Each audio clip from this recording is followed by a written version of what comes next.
Hey, hello. Hey, we're back. Welcome to Radiant Shadows, where a bunch of Australians and a single Kiwi run around in a homebrew world and try not to be too out of control. Um, it's our streamiversary. Yeah, Yay! like it's been. How long have we been doing this Years. now? It's like 100 years, 3 years, 2 years, 2 years. 24 months. At least 12 Holy years. shit, 24 months. agonizing months. 24 painful months. So because of that, we've got a whole lot of cool stuff that's going to be going on and happening, which John's going to talk about in a little bit. Um, we've got some other cool stuff though as well. If you'll notice now with the characters that are popping up in the bottom left-hand corner of our newly designed whole framing window awesomeness, which Saz has done, there's some lovely new character art. Done by Lauren, who is an Aussie artist and is an absolute friggin' legend.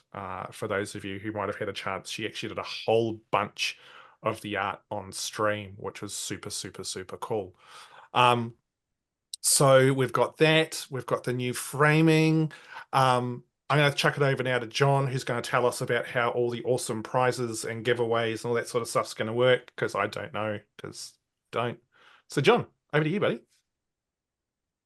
Oh, yes. Sorry, I had a mini meeple run past.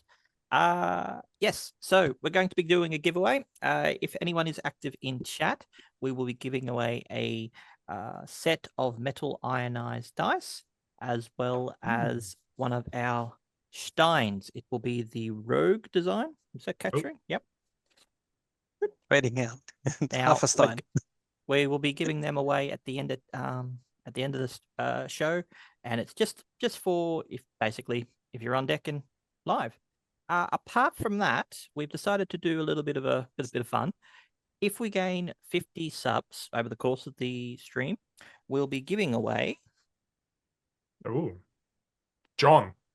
Hey! No, we'll be giving away this beauty. Oh, can you catch it? We There can, we go. we can vaguely see it. It is Altered Carbon, the RPG. Oh, This is a fantastic book. I've been staring at this for months in my own RPG collection. If you've watched the show, you'll love the RPG. Even if you've read the book, you'll still love the RPG. And we'll also be giving away the GM screen if we get 50 subs. So I think that is 81, I want to say. If it gets absolutely crazy and we go further beyond that, 25 on top, we will be giving away a World of Critical Role. oh. So how many do we need to get? How many do we need to give you away, John? 1,000. 1,000? I'm not tradable. One. So for those of you playing at home, Saz just held up one finger. I'm not sure. Wow. I love that this time last year we were joking about giving away John's car. Or was it Ham's car? And now we've just moved on. It's like, yeah, let's just get rid of John. Let's just sell him into slavery. It's It's all good. No, Indentured servitude. multi-purpose. So yeah, so join in the fun. And with that, let's just dive straight into things. Saz, would you like to please very carefully and gently push the button?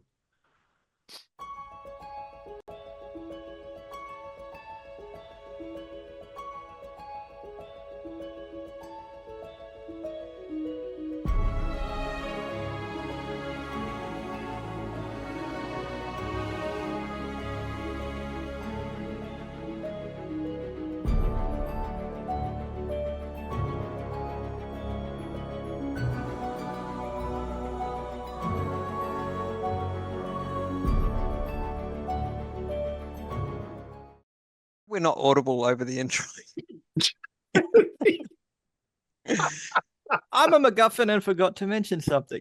Yeah, look, there was a couple of extra things. John, Yes. do you want to show us your chest? Give me a drink first. You have to We've got, pump some iron. We've got a little bit of a couple of new merch available. We have 3 shirts available on the 4th wall. I'm wearing one, which is the Show Us Your Shard t-shirt. Ooh. It's basically the colloquialism on Katha as good morning. You'd say, show us your shard, which I Would just you? create, and Ham probably hates me now. I never want to visit that place. Yeah, Never. funnily enough, Cuther Bale just burnt to the ground. Is that a Crash shard in landed. your pocket? Yeah, oh, Would sweet. not be like top of the shot to you. Or Yeah. The second love that. design is a list of all the characters in one of the ampersands, if you've seen them before on other streams. Oh, And yeah, the cool. other one, our other cast member Cass is wearing. Could you please show?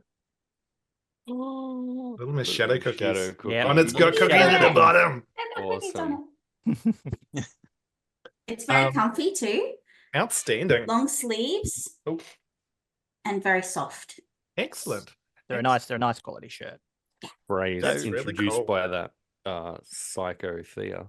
From But all memory. proceeds go back into the stream. So if you like our stream and you're interested in giving us a little something, feel free to check out our merch. Yeah, awesome. Excellent. And with that, let's jump into a quick summary of the last session and then kick this bad boy off because we had some stuff going on last time and we want to see where it's going to go now. And my voice just went all funny. Oh, real boy. Okay. All of a sudden, our dams come with the frog. The truth is that was his real voice that just slipped That was through. my real voice. Last, Thanks, Been Kate. pretending this entire time. Wow. time on Radiant Shadows. Oh, sweet Lord. Okay. I'll read the summary as Kermit if you like. Just put your hand up. We're This good. is what happens when you keep us apart for too long. Yeah, this is true. This is 30 true. subs and I'm there. Yeah. So, where last we left off, our heroes had decided to head to Nar Ithil, the duergar colony, and seek their aid in helping Miera with her dreams. Setting off eastwards towards the looming peaks of the Scimitar Mountains, the group made steady progress. Along the way, Tiernan and Rowan took the time to sit and talk, getting to know each other better and forming a clearer understanding of each other's goals, as well as discussing both Rowan's strange rock and the shard that is central to Tiernan's civilization. Finally, the party found themselves at the great stone door that led to Nar Ithil, with Abrasaur, who had come along with them, declaring this was the only way in. Knocking was answered by a rather disinterested duergar, who finally agreed to let them in. Leading them to a strange lift, the party descended deep, deep into the caverns far below the mountains. For some, such as Delgrim, the settlement of Nar Ithil was like home. For others, it was yet another foreign sight, as massive stone columns housed buildings carved directly into the stone, and duergar, drow, and Swerfneblin wandered the stony streets. Taking a moment to pause at what could barely be called an inn, our heroes made inquiries about who they should seek out, and were given the name Allawen Undermoon. Before heading off to find this individual, however, Delgrim ensured that his friends sampled the delicacies of the Shadowways, although the rather unique and somewhat unsavory offerings weren't to everybody's tastes. Proceeding onwards, the party made their way to Allawen and asked for her aid with Miera. Intrigued by the strange dreams that troubled the young halfling, Allawen consulted with another duergar called Struhl, a member of a strange group known as the Lassin Varric, or the Lucid Mind in the common tongue. After probing her mind to seek out information, it was identified that further investigations would be required to understand Miera's problems, requiring more powerful techniques. Taking Miera to a strange room and placing her on a large metal table, a bizarre machine lowered from the ceiling, but our heroes quickly identified that significant components of it were made from terralite, the same crystals found in the lair of Esmeralda, as well as Grumpfel's homeland of Svezina. Uncertain, Miera allowed her mind to be deeply probed. The process, while painful, reaped rewards, however, as the duergar were able to identify the dreams and that much of what she had experienced was indeed false, and not the voices of friends or others that she thought. Allawen offered that she could take some time to investigate ways to deal with the terrible dreams, and the party spent the next day waiting and pondering on what had been discovered. Finally, they were called back, and Allawen and Struhl declared they had a way to assist. A piece of the crystal that used in their machine could be embedded in Miera's head, and this would block whatever force that was intruding into her mind. Shocked and somewhat horrified by this notion, the duergar advised there were other options, but none would be as effective or as permanent as this. There would also be a cost for the assistance, which would involve the party helping them on an investigation into the strange psychic occurrences that were happening in Delian's Rest. They had already sent people to look, but they'd not returned, and the duergar were concerned. Allawen also advised they could provide Miera with potions to help protect her mind, but only a handful of them, as using too many could have disastrous results. Now, with time to think about how to progress, the party must decide. Do they take up the offer of the duergar and investigate what is happening in Delian's Rest? Or do they look for alternatives to the solution? We go to the party, which is currently sitting in the small, poor excuse for an inn, at one of the tables, and it would be, at this stage, probably mid-afternoon, having received this information and now finding themselves required to make some decisions. And I will hand it over to the players.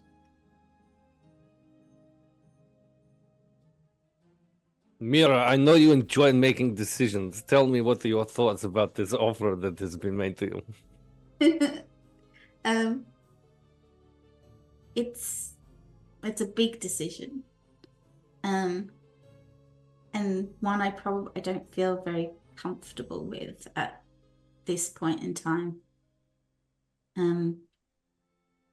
Given, I mean, we've only just met these people. We don't really it seems like we went from 0 to 100 really quickly. Like inserting something into my head seems concerning. Concerning? It sounds like downright barbaric from my point of view, Miera. Back home, we wouldn't even consider this sort of procedure. It's I don't. Delgrim, I know your people seem to specialize in this sort of in the mind. What do we call that? Psychic, mental power. There's many names. They may call it something different. It is an entirely different city, my guy. This is not my people. It's an entirely different part of the world. They have strange little customs. The group we speak to, very, very different than those I am familiar with. But it is true. My people have strong connection to where we feel inside, both in heart and in mind. Well, for me, I just view that sticking a foreign object into your brain as a form of solution, it's not something that we would even contemplate. But I'm of two minds because, and Miera, I recognize it is entirely your decision. I'm not trying to influence or make your decision for you.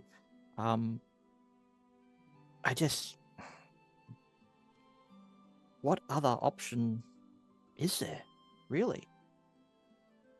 Well, I mean, they did say that they had potions. That could be a temporary thing. And maybe that would be enough where I could get to somewhere else to get a second opinion. But Delgrim, have you seen anyone else have something like this done before? Delgrim, can I get you to make a history check for me, please? Wait, Delgrim's actually performed this exact procedure at least 17 times. Yeah. My second cousin Bill. No one survived, but I would also ask Abrasaur the same question because he's old and he's been around a bit. That makes sense. Sorry, was it history we said? It was history, correct. That's a 19. A 19. Ooh. My cousin actually had it done. So, Delgrim, you've never heard of anything like of that particular nature in regards to actually like having something embedded someone's head, but not so much where you're from, but you have heard like some maybe very small rumors and talk of certain types of sort of like body modification that duergar have done in the past. So it's not, again, this does still sound very extreme, but it's not like a culture where they've never done anything like that at all, if that makes sense. Look, the Shadowways are full of strange, mysterious types of mineral, crystal, rocks. From time to time, some people experiment with these things. I've never heard any incredibly negative consequence from these procedures, but I've also never seen it myself with my own eyes. Abrasor just goes,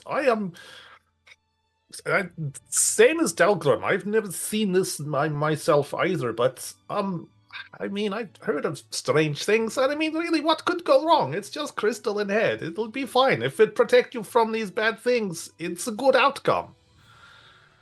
Would you accept the crystal thrust into your head, Abrasor? I mean, if I was having terrible dreams which potentially made my head explode, then maybe it would be absolutely fine. I trust my duergar brothers. He'll be fine. And this is what the choice comes down to for your Miera is, if it's effective in stopping this creature from crawling inside your brain and exploding from inside out. That seemed like practical, rational choice to me. Look, if it helps at all, I knew someone back home a number of years ago who got crossbow bolt in the head and took it out. He was fine afterwards. A little bit of extra drool more than normal, but I mean, ultimately he was fine, absolutely fine. I mean, this is being done obviously by people who probably know I hope, I'm sure they know what they're doing. Is that supposed to help your case? Well, I mean, it's like Delgrim said, everybody makes choice. It'd be fine. I mean, they also said that potentially you could have it put on something else, like helmet or ring or something. But again, they take that off, then get in head go boom. I mean, I guess it depends, Miera, on how much you value your brain. I guess it also depends on if there's a lot of things. Like, what if I go unconscious and does it still work then? Like, what if it doesn't work and all I've done is made whatever it is even angrier? At least have cool crystal in head. Great fashion statement. I mean, and I'm not arguing that at all. I think it would look pretty cool, but it's a big change. I don't know how my parents would feel about body modification. I feel like I need to speak to someone else, or at least get to know these people more so, and maybe doing the job for them, going to Delian's Rest could, I don't know, we'd get to know how they deal with the business, and then that might be a little more reassuring. If you decide against having procedure and having this and rely instead on potion or other item, I absolutely think Dalian's Rest, we on our way there anyway, but the people that this entity show you in your mind, they were going to Dalian's Rest. Yes, it seemed like sensible decision to go there, and as much as I want to strangle Aloysius in neck for making us flee and starting civil war, maybe only person who can give more information on what is happening. I think I don't want to have it done just now, and I'll take the potions, and I'll wear the risk, and if my head does explode, just I don't know, just make up a good story for my parents so that they don't get too sad. I'm sure Grumpfel can fix it. Rowan's gonna put her hand on your shoulder and just be, and I'll watch over so that when you're like, we can just keep doing what we've been doing for now. Yeah? I think that would be good. Thank you. Well, I think it is a good idea to at least check out what they've asked us to do, because it's not like they've indicated that that would be the form of payment for the surgery. Maybe we just do the job and see what we actually find in Delhi and Crest as like you said, as an indication of their intent. But they seem to be quite adept with the crystal, the Terralite, as evidenced by that machine you were in. How did you find the experience with that machine? Did it seem to work from your perspective?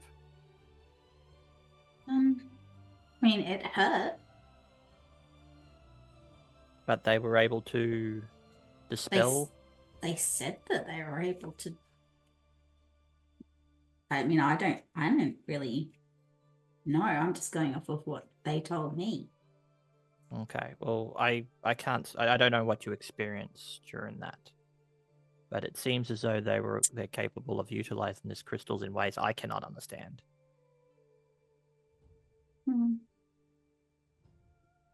Still, I'm going to go with the potions and then just see how it goes.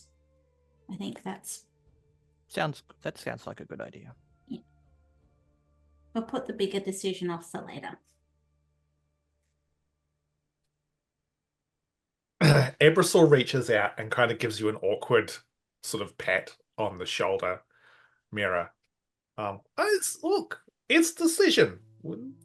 I still think Crystal and Ed sound like a great experience, but I mean, also I am old, and if it was to go wrong and something terrible happen, I've had a good life. You're younger, right? Maybe appreciate the concerns a little bit more. I appreciate the support, Applesauce. Yeah, I think I just need to kind of have a second opinion and think about it a little bit more. And if there is a temporary solution, then that's great. And I can kind of learn a little bit more about them, and maybe just get a second opinion from someone else that might also be able to give me some insight into what's going on in my head. So, with the decision sounding like it has been made, were you wanting to, as a group, head back to see Allawen, or what was the plan here now? Greystone. Well, we have to go back to get the potions. Okay. So you all head back to the abode of Allawen, and she greets you there. Strawl is still there as well, and as the door opens, Allawen sees you. She goes, it's good. You're back a little bit earlier than I anticipated. Miera, have you made your decisions as to how would you like to approach this? First, all of you, come inside. And she beckons you all inside, sort of into the main room. So Miera, what would you like us to do?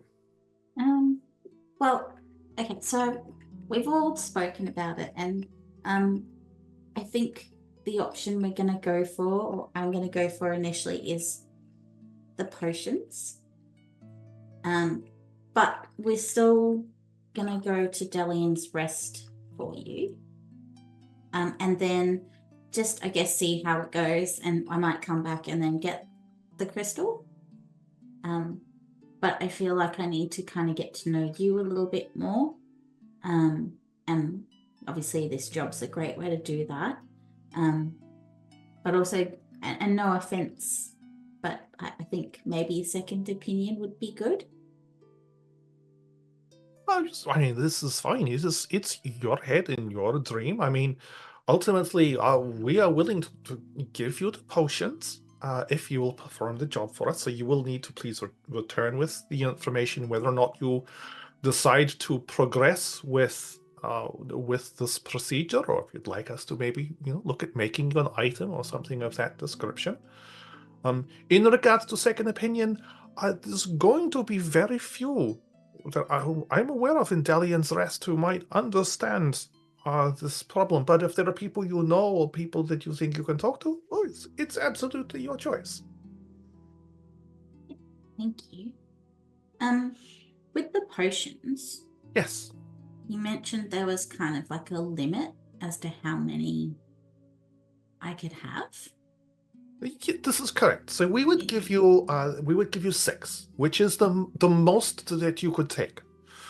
Each potion would protect your mind for roughly 24 to 48 hours. It sort of depends. It's not an exact science with some of this, but that would absolutely block out anyone from being able to access your mind in any capacity at all.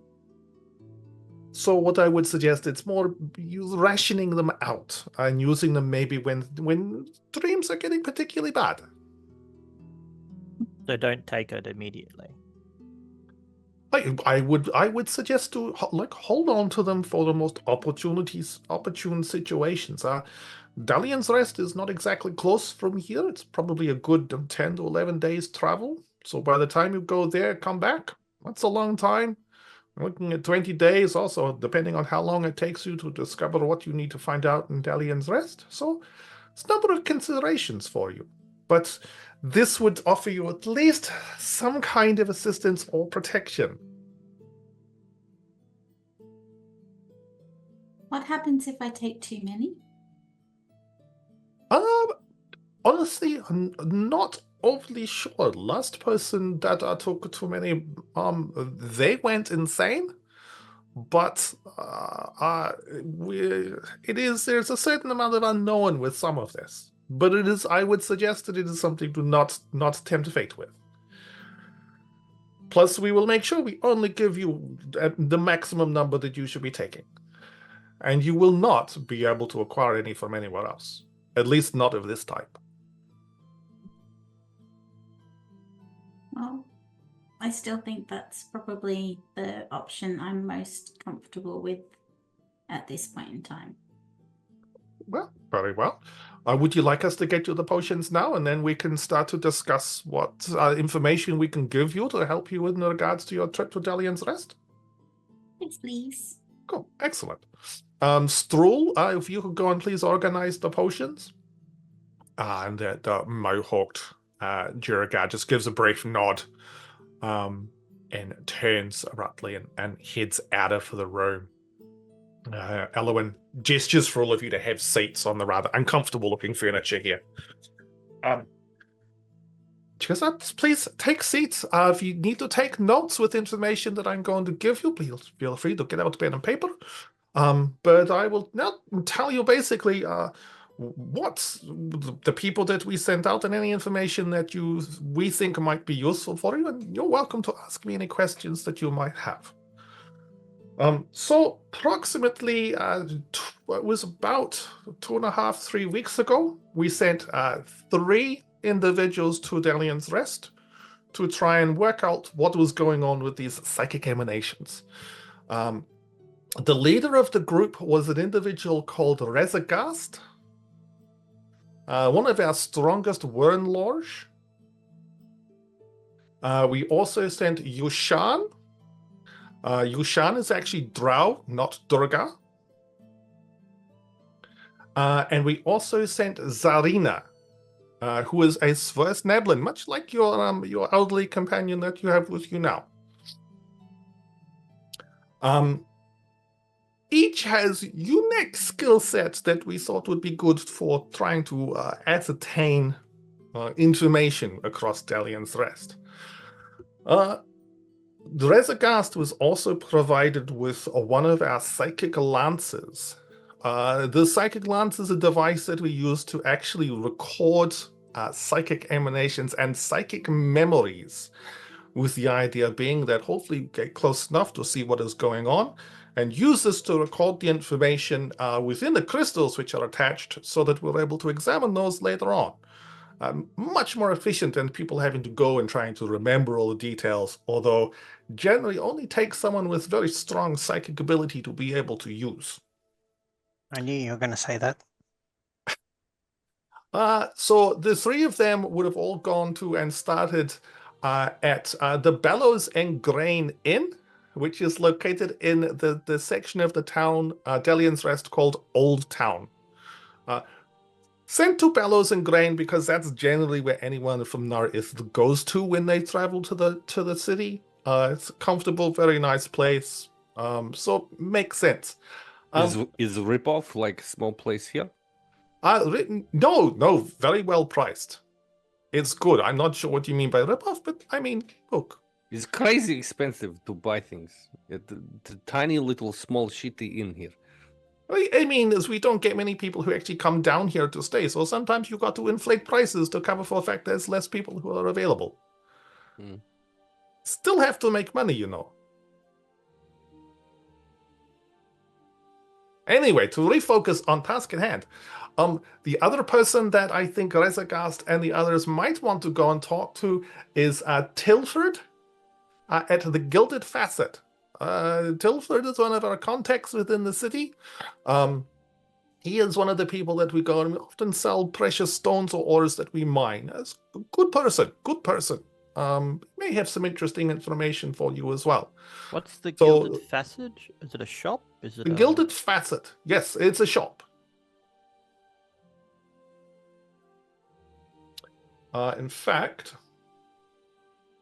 let me just quickly double check. He says slipping out of character for a moment. Allawen says, you'll find Gilded Facet down the Artisan's Lane, which is the main sort of commercial district within the city. All the shops located in a very similar place. But Tilford is aware and knows the people of Nar Ithil. In fact, if you tell Tilford that Allawen sent you, he'd be a little bit more open to talking with you. But I am concerned that we have not seen the three that we have sent since then. They're all more than capable, so it's surprised that they haven't actually returned. I'm concerned that something has happened to them. If you can find them, or worst case scenario, just find Psychic Lance, that would be great. If you could then also ascertain what is going on with psychic emanations, words, that would be greatly beneficial as well. Do you have a spare psychic lance that we could borrow? Just in case you said you sent them with it specifically to do something with it, but obviously we'll have to find them to get what it is. So at least if we can't find them and we can't find the psychic lance, but we could get you the information you were going to send them to get, that would be helpful too. Sure, we could probably give one of you psychic lance to use. I'm assuming that probably most appropriate person would be yourself, Miera. Delgrim, maybe, I think, might be harder for you to use, but there's some potential. The rest of you, however, I think do not have the capabilities. Oh, it's definitely not in my wheelhouse. But yes, absolutely, we can look at providing you another psychic lance to take with you. Now, any questions that you would like to ask about the situation? Can you repeat the names of the people you're looking for again? And I guess any distinguishing features? Yes, certainly. And I'll slip out of accent just to make it a little bit easier. Stay in accent. Stay in accent. First name is... fuck you, Miera. First name is Rezagast Felonstone. Can you spell that? Ressargast.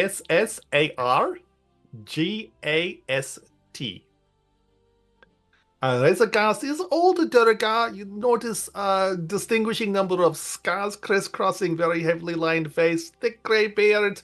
Also quite impressive mohawk, very similar to what Stroll has. Can you spell it in duergar alphabet just in case they are incognito? Okay, duergar alphabet is FuckyoU.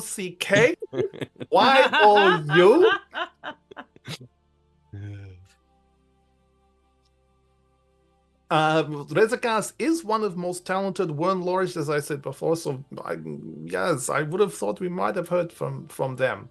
It should be easy. Just think angry thoughts at all Mohawk duergar we find, and if it's Razorgast, they will know. You said Wormlord. Is that Wern the Lorge. title? Wern Lorge. Lorge. Is title for like the type of person who within Duergar society, someone who is very powerful with psionic abilities. Question you asking me, Tiernan? This is the group that is truly masters of these things.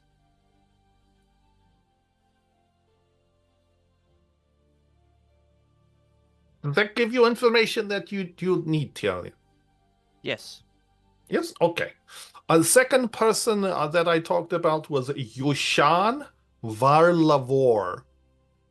They are drow, very sort of unassuming looking, male, white hair, dark purple skin, often dressed very simple garb. One of unique skills is blends into pretty much anywhere, so it's often why we send him along on these trips. Just has a nice habit of just sort of vanishing into the scenery. Probably a little bit harder for you to find. Very, very skilled with blades, though. Third person that we sent along was Zarina Blackburrow, or sometimes people just call her Zar. She very short SazTheMeeple, even shorter than your SazTheMeeple friend here. Delicate, quite young. She got short hair. What else is there about her? Oh, I mean, she's very friendly, very smiley. Oh, she worships the god Lul, Luula, which most of you would know as the god of love and the arts. Zara is very, very friendly individual, good individual to send on this type of job because people tend to open up to her. She's very friendly, very nice. Plus, she also has way with certain types of divine magic to help when people have been stabbed. Specifically when they've been stabbed. Sorry, what was that? Specifically when they've been stabbed. I mean, stabbed, hits, anything that involves pain or hurt or injury. So what you're telling us, there is no Kamateon, only Lul. Okay. Sure, I'm not understanding, although the DM does, exactly why they're going down that route, but that's interesting.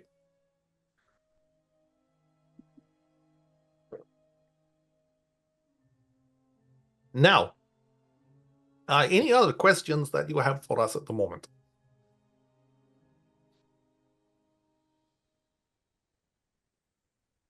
How I guess how are we supposed to locate these psychic emanations? Well, I mean, this is part of our job. I mean, I'm hoping that maybe Miera has some way of being able to maybe trace them down. Maybe she is more susceptible to them. Maybe once you're in city, you'll hear rumors of what's going on. That's why we sent Razorgast as well, as being a strong psionic individual, able to maybe pick up more on these emanations. I don't know, Delgrim, maybe if you need to refine some of your abilities more, if that's something that you're capable of, but ultimately it might be a case of just doing some good old-fashioned investigation work across the city. It's a hunt, like any other hunt.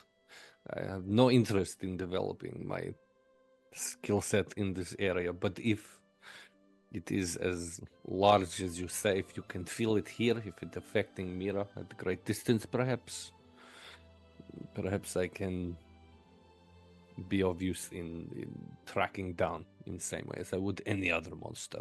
Look, exactly. I mean, you said that, and we saw when we used the machine that you were involved in some of these dreams that Miera had. So, look, who knows what you'll find once you're closer to a potential source of what is going on.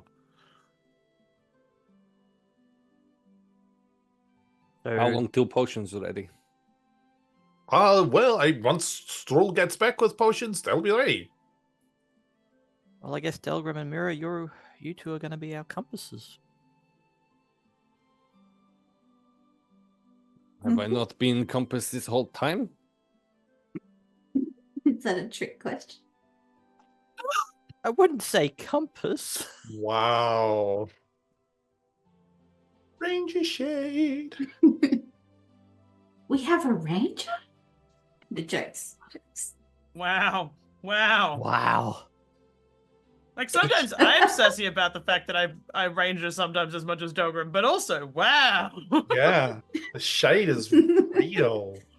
Just know we're I all don't think sitting you need here a hat judging. anymore, Promethean. I think the hat can go. The shade is present. Yeah, yeah. it's Should, just a should we big- ask for a burn ointment for you, Delgrim? Yeah, yeah. Look, if the dice didn't agree with you, maybe I'd make an issue of it, but they very much do. That's amazing. Amazing. So after about another 10 minutes, Stroll returns and he's got a very, very small iron-bound chest, which he brings over to you, Miera, undoes the clasp on the front and opens it up so you can see what's inside. There's a very, very well-packed set of 6 almost like test tubes type potion bottles, and you can see in each one that there's a slightly cloudyish pinkish liquid. It says these are the potions that you'll need. Keep in box so don't smash. Thank you, Straw. And I'll send you what to look up on D&D Beyond, which will indicate what those actually are. Allawen also goes away and comes back soon with a long, it's about the length of a longsword, metal rod. On one end, you can see that there is a small piece of terralite. It looks almost sort of sharp, like a spear in some respects. Around the other end, there are 3 pieces of terralite embedded within the metal itself. It doesn't look particularly flash or fancy in any description. And she hands it to you, Miera, and goes, this is psychic lance. Basically, when close to any situation where you're wanting to be able to record psychic emanations, or this will also record what you can see as well. If you channel your psychic energy through it, it will record it onto the actual pieces of crystal down the base end. Very, very simple. I feel that once you actually try to use it, it will come to you naturally due to the psychic energies that you actually have, Miera. Why is it called lance if not weapon? It's because it's long, similar to a lance. You should choose better name. We'll take that under advisement. Could we use it as a weapon if we had to? You can use everything as a weapon if you have to. This is very true. You can use anything as a weapon if you need to, but I would suggest not to because it would be a shame if crystal was to break. There is also a fairly fine level of instrumentation inside which enables us to collect the details. So you use weapon, you break lance no good, you won't be able to get information. We can't help you beyond that. If No. it does get broken on accident, it's okay. Sure, I'm not sure why we getting into this level of detail, but I You've got to plan for every eventuality. We're traveling on the road, things happen. I'm not saying we are going to use it as a weapon, but if it gets broken accidentally, you're not going to be like upset I mean, It is spare. They're another it's one fair. out I of mean, there. you'll It's find fine. hopefully one in city, but I mean, if we break this, then that's fine. We just So as long as we bring one back, it's fine. as long as you bring back information that we hope to collect, that is the sole purpose of this. This just help you collect information.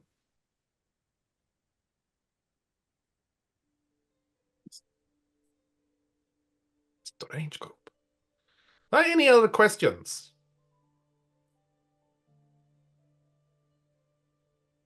Can I suss out if I think he's like high? Like I haven't said much to him. I've just been sizing him up this entire time. Can I suss out whether I feel like he's held anything back from share? Like if there's something that he hasn't told us that he probably should have. Feel free to make an insight check to see if you can vibe on Allawen. It's 10. 10. Exactly 10. Exactly. Perfect. Exactly. I love it. She seems very no nonsense. Mm-hmm. Hard to really kind of tell. There's nothing about anything that you're watching with how she's communicating or anything that would indicate that she's not being straight up about stuff. Mm-hmm. You've probably got a little bit of a similar vibe to both to Delgrim, that is pretty kind of straightforward and down the middle. Okay. Most of the time. Yeah. Sorry, I was like a vibe to in comparison to Delgrim, or in comparison like as what Delgrim has got. Anyway, doesn't matter. Yeah, cool, okay. Easy. Yeah, I just want there to be a vibe check in D&D. Yeah, That's all no, I want. cool. Just like Yeah, roll for there there such thing. There Roll for needs to be vibe check. a spell vibe check. Vibe check. Yeah. Cool. It's a cantrip I can cast whenever I want, right? Yeah. Just homebrew it up for me, Ham. Boom, done. Cool. All right. Anything else from the group then? It's a cantrip called Dennis Denuto. Yeah. Wow. Okay. Anything else? Cool. So with that then, being provided with the potions, having access to a backup psychic lance, Alwyn shows you to the door, wishes you good luck, suggests that you get a good night's sleep, because heading off at this time of day probably is not a great idea, and leaves you to the rest of your ruminations for the rest of the day. So with that, is there anything anyone wants to do before sort of the next morning where you would be looking at heading off? Delgrim looks at Miera. Oh no, we don't need new donkey, do we? We have mounts now. You do have mounts. Yeah. Yeah, okay. No, don't worry about it. I mean, I could do with a mount of some description that isn't having to piggyback on other people, but like this is You're true. more than welcome to share my horse. There's room for two. Look, two halflings is like one human. Two halflings is fine. yeah. Yeah, I like, do if need Miera- Tiernan if to I- get me on it, but Yeah. if Miera is comfortable with that idea, Rowan probably would do that on account of she's sort of set up not as herself as Miera's protector, because that implies she's way stronger and more powerful and less likely to get beaten up than she is. But like, yeah, No, she'll probably do that. that is totally cool. Delgrim So will though. Emily, Jesus Christ. Delgrim will acquire some kind of container or two worth of assorted spider milk based beverages. Okay, look, the innkeep here is more than happy to provide you with those. We'll what's say the for the shelf life on spider milk? look, that no one really kind of knows, and that's 45 minutes. that's half the fun of it. Depends. Raw stuff you have to drink quickly. The more fortified versions improve with age. Yeah, it's like a good wine or vinegar or both. Couple of gold pieces for that, Delgrim. Done. Okay, so you all settle in for the evening, returning to your respective places of sleep. Miera, hey buddy, Hi. can you make a wisdom saving throw for me, please? Reminder Ham that I am in the same room as she is and keeping an eye on her. Yep. Just creepily looking at you.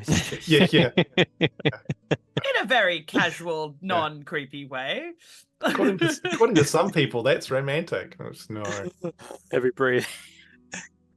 Why can I I see wisdom on my page. Oh, and hydrate while that's happening. I just got this image of the Shining and Rowan's coming through the door. Here's Boulderhill.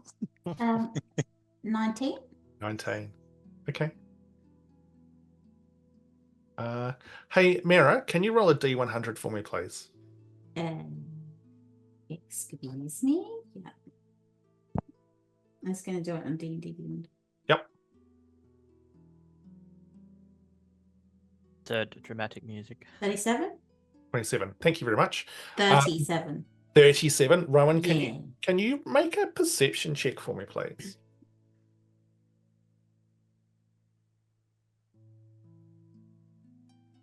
$17. Sorry? 17. 17. Okay.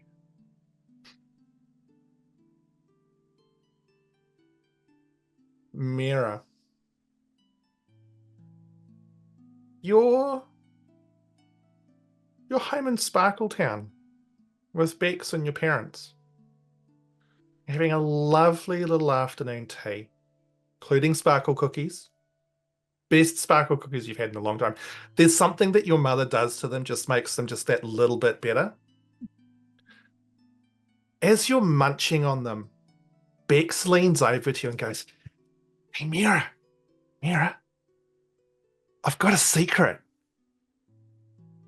And she reaches up and just strips the skin off her face, revealing just the flesh underneath.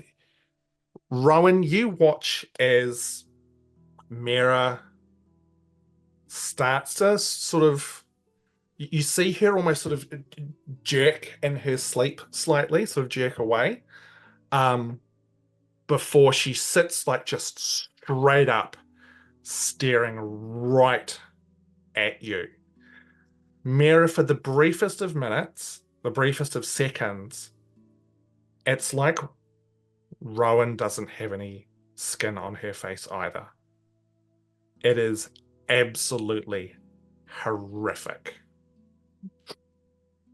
Until your next long rest, Miera, any insight checks you make are at disadvantage. Because every time you look at someone, it looks like they've got no flesh on their face. Like, what, permanently? Until the next long rest.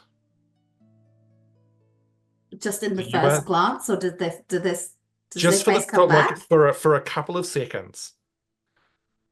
Like you just, and it's almost like you look away and you look back, like it's just this horrific kind of like you're stuck in this space. So Rowan, you can just see Miera like suddenly sort of staring at you wide-eyed. Miera? What? What did you see?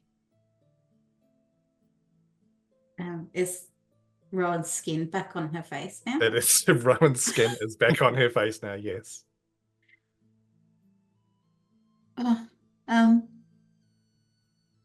I just had another nightmare. Same or different? Very different. I don't think I haven't seen that before. And even when I woke up, it was like it was still there. What did you see? Didn't have any skin on your face. Like It's there Rowan's now. hands go to her face. Like It's back. It's there now. But I've not had it. I don't think I've had it transfer into like not dream. And yeah, that was a lot. you want me to tell the others? Yeah, it might be worth knowing. I guess that makes me wonder about whether or not is that the worst it's gonna get, or should I take one of these potions sooner rather than later? Or I mean, I didn't get hurt, so I could probably leave it for a little bit. You also weren't under for very long. Like you jerked and then you sat up. Like it wasn't a lot of.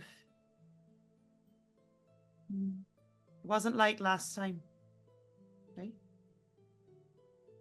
Just keep an eye on me, I guess, and see what happens. Like Rowan's nodding, just in a very like she's watching you and sizing you up. Think like the school nurse, not touching you, not like gonna offer you anything necessarily, but just like checking on you. Do you Miera, want to go back to sleep, or do you want like how much sleep would she have had prior to waking up? probably an hour or two. You should try and rest more. I'll try. Okay. Takes you a while to get back to sleep, Miera.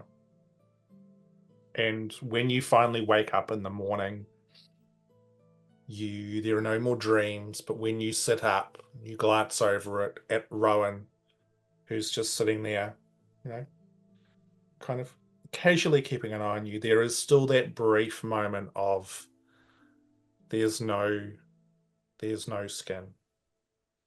And you can just see like the twitching red flash underneath. And then it's gone. And when you guys head back out into the common room to see the rest of your friends, as you glance around Miera, it's the same thing. And there's no pattern or consistency to it. And it doesn't matter who you look at. Just sometimes it's out the corner of your eye. You glance over and there's this horror that is Grumpfel. And then a second later, it's the Grumpfel that you know and you care about. And it happens with everybody that you see down here. The rest of you would notice that Miera is a little bit paler this morning than she usually is, even in the strange lights that are cast down here in the shadowways. Is there anything that you guys want to do before you begin your long trek towards Dalian's Rest? Rowan would go and let first Delgrim know what Miera has told her. More with a view to like letting him know so that if Miera looks at him strangely, he knows why, not because she's trying to be like, you need to do something about this. Do you know what? Like, you know how sometimes you see something out of the corner of your eye and then it's not really there? Yes, I have seen many such things in corner of eye. Sometimes they are there and need to be killed. Well, I think I have a face. So, Miera, she had another nightmare. Not the same. Not like that one before. But her eyes are playing tricks now. While she's awake. While she's awake. She said I don't have skin on my face for the first moment she looks at me. Then it's back. This is a very strange thing to see. And I think Delgrim will kind of nod his head over in Miera's direction and approach fairly slowly, just for a quick little chat with Miera. Miera, Rowan tells me your dreams are affecting your waking time now. Delgrim doesn't have skin on his face, I'm assuming, for the first. For the briefest of moments when you glance over. Yeah. And is Delgrim going to clock that? I think there would probably, I don't know, as Miera, how do you think Miera would react? I would definitely, eyes go wide and then immediately downcast eyes.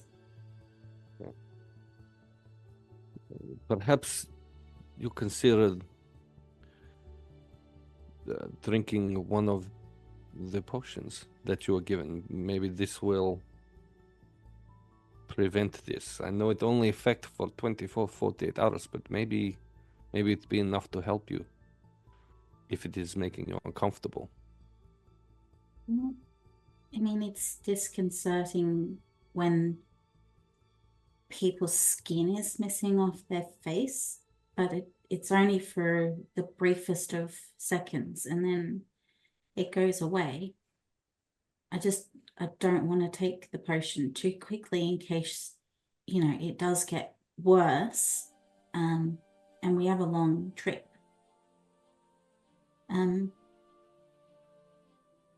Is there anywhere that you know of maybe around that kind of sells the eye covers that, like what you have? Miera, this was given to me by a young girl in plains shortly after I emerged to surface. It's not something commonly available or needed because these people often will just stay underground. But you can absolutely use mine. I've become mostly accustomed. Now hat is mostly sufficient to protect me. If you need it, you can have cover for my eyes. And Delgrim will give Miera the very thin strip of material with little sunflowers embroidered on it. That he occasionally uses to block out the harsher rays of the sun. Excellent. Love it. Miera will put it on. Excellent. And if you need any assurance, you just ask me if people have face. I tell you. Thank you. Yeah, I will. It only lasts for a couple of seconds, but it's a shock initially. I'll let you know if it gets worse. Does the rest of the group overhear all this? Up to you guys. Up to Delgrim and Miera. Are you guys doing that privately? I think Delgrim would have approached Miera fairly subtly on it, but he'd take Miera's lead on the rest of the conversation.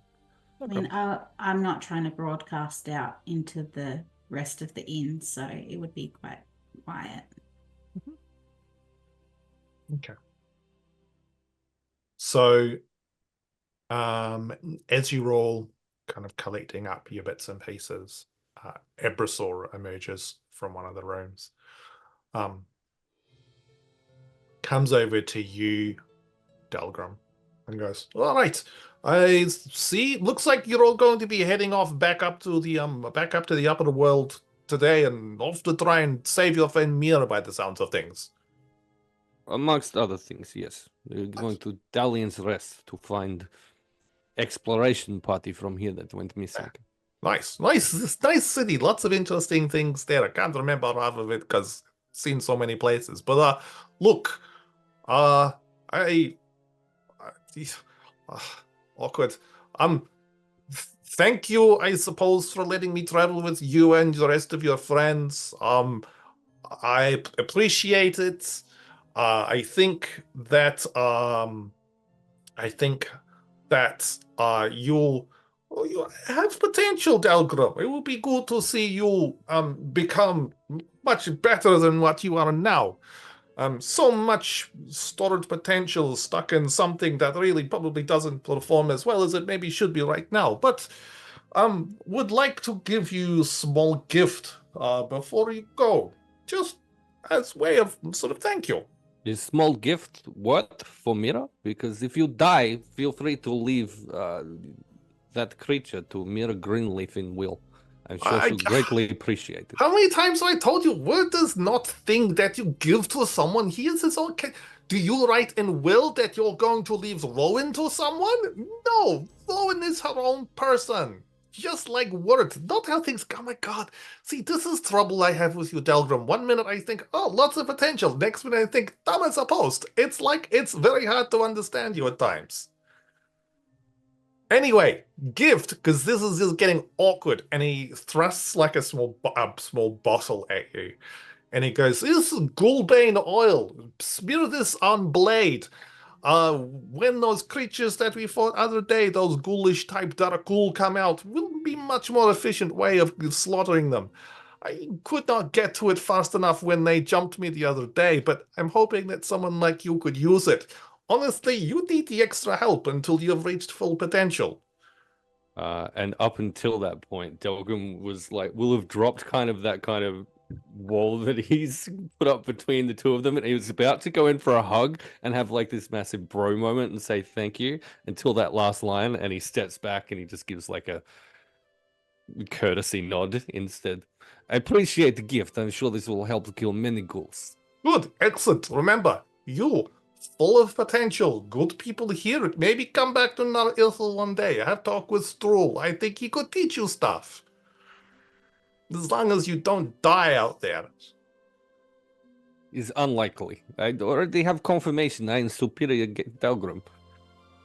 Right, this sounds like very low bar. Anyway, good luck with travels.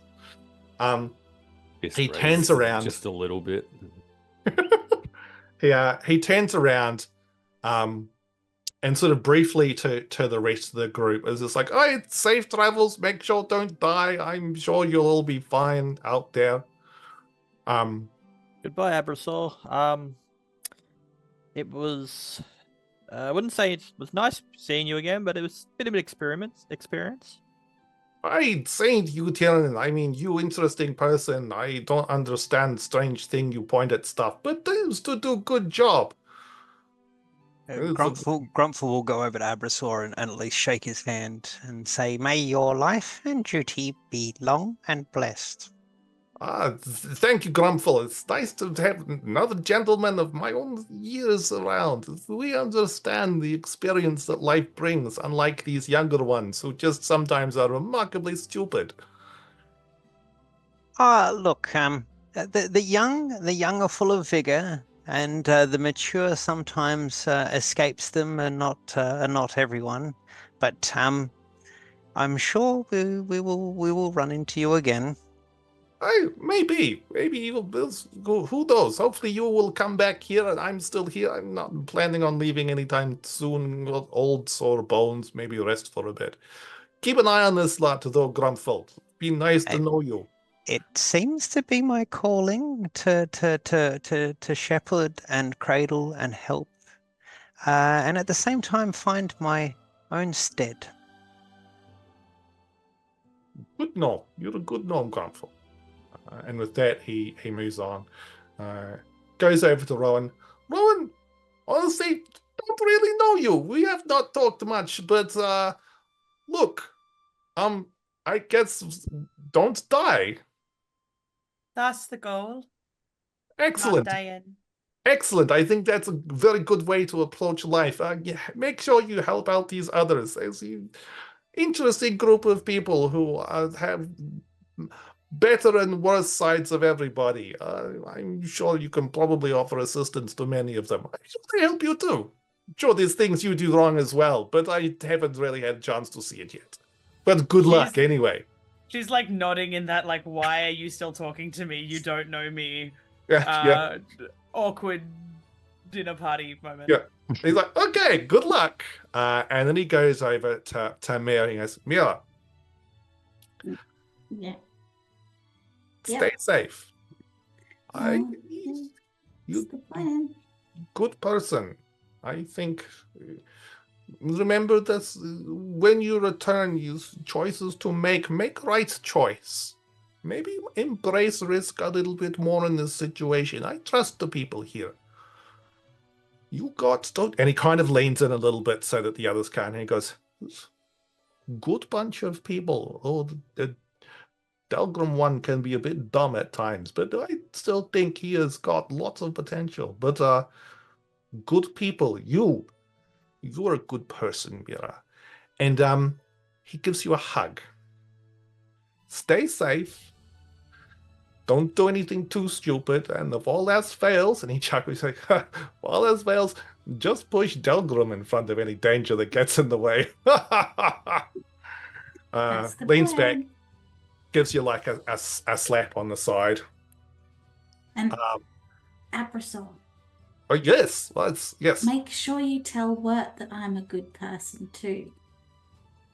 Hey, well, you tell Wirt yourself. I try, and he doesn't listen. Well, look, He's hey, got a real attitude, and I'm just trying to be his you friend. don't have to tell me Wirt's giant pain in my ass sometimes. You think Delgrim is annoying to deal with? This thing, half the time, does not listen to me. He follows me around, blowing smoke out of his nose, not doing what he's told, generally being pain in the ass. But I still love him. I mean, it's probably like you with Delgrim. He's remarkably dumb at times, but still kind of lovable. He Wirt, just doesn't come blow here. smoke. Wirt, come here. And the Drake kind of meanders over and he goes, Wirt, Miera's good person. Don't you forget that. And Wirt looks at you, Miera, and comes over and just kind of does that dog bump into the side of you. Progress. Little puff of smoke. And it was all right, Wirt, stop. Next thing you know, you'll be humping her leg. Come on, we've got stuff to do. Let's leave these people do their thing. Safe travels. And with that, Ebrasor stomps away. You collect up all of your belongings, and you head off to the lift, unless there's anything else that you're wanting to do down here. Climb into the lift with the rather grumpy duergar who drove it last time, and begin the very, very slow journey back up towards the surface, which takes a good half an hour. The lift finally... Just some bard standing in the Yeah, corner. I was just thinking. I was just... Okay, I missed opportunity there. Damn it. That's your entire job, just to. Yeah. And Grumpfel's got perform and a reed flute in his backpack. I'm sure he can belt out 17 rounds of green sleeves. It's why the duergar in the lift is so grumpy, because they've just been listening to this bard play the same four chords for the whole day. Thank God it's not Christmas time. You come back and the bard's there, but like the flute's been driven through his chest or something like that. Like, from a corner.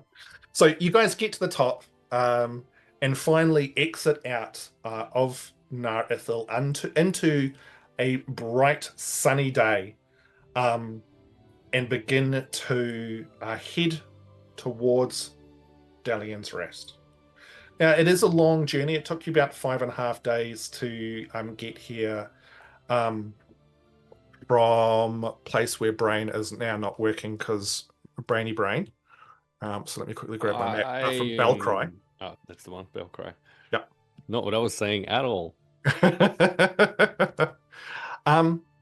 So you begin the long journey there, and Miera, hey buddy, can you over the course of the next few days, can you make me 2 wisdom saving throws, please?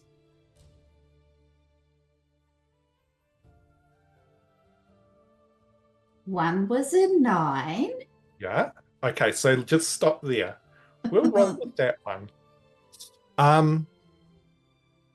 Rowan, can you make a perception check for me, please? 19.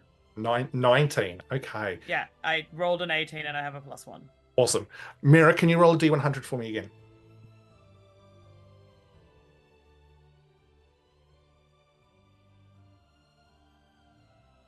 $91. 91. Sounds potentially dangerous. Yeah. Okay. This is where we find out Miera isn't actually invincible after all. That seems unlikely. It'll be fine. Okay. Miera, the streets of Sparkle Town are silent, despite the fact that it's a bright summer's day. You're used to seeing children running around, laughter and chatter as their neighbours greet each other and they make their way from their jobs. And the birds are singing overhead. But today there's nothing. Then there is the slightly acrid smell of smoke that begins to fill your nostrils.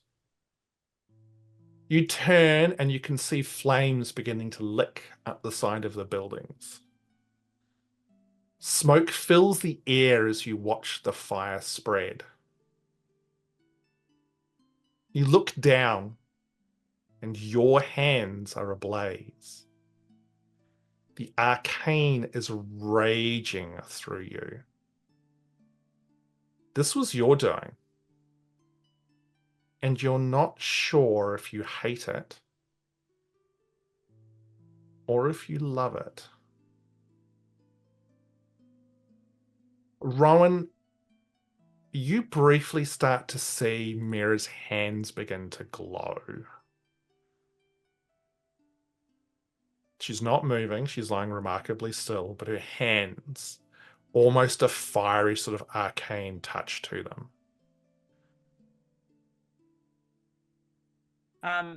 Rowan is nominally like prepped that if she needs to counter spell, she can. Yep. She's not like using the slot, but this is a like Yep. something magical could potentially be about to go down. So she's prepped, but Yep. not. It's not a readied action, if that makes sense. As a I totally know where you're coming from. Yep. Yeah. So you watch as once again Miera just suddenly starts awake and the glow just starts to fade away. Miera, as you wake up, you've still got that smell of smoke filling your nose. And you can feel like the fire on your hands. It's like almost itchy as you look and you see the glow just begin to fade away. It probably won't be relevant for this point in time, but just in case, until your next long rest, any fire-based spell you attempt to use has a chance of not working as intended. They're pretty much the same as usual then. Yeah. Look, yeah, true. Not as scary as I was hoping. You would also wake up to like Rowan standing not close to you, but not far off, looking like she's prepped to fight you if she needs to. Like this is a person who is on alert to whatever you have been doing. Cool. Sorry. Did I do Sorry for what? something? No. Okay. Your hands were glowing, which is not normal for someone sleeping. No. I was What in did my you dream dream. about? What did you dream about? My home on fire. And I may have been the cause of it. I didn't hurt you though, did I? No. Nothing outside of the dream. I mean, I've not seen your body look like you were gonna cast while you were asleep before, but nothing happened, so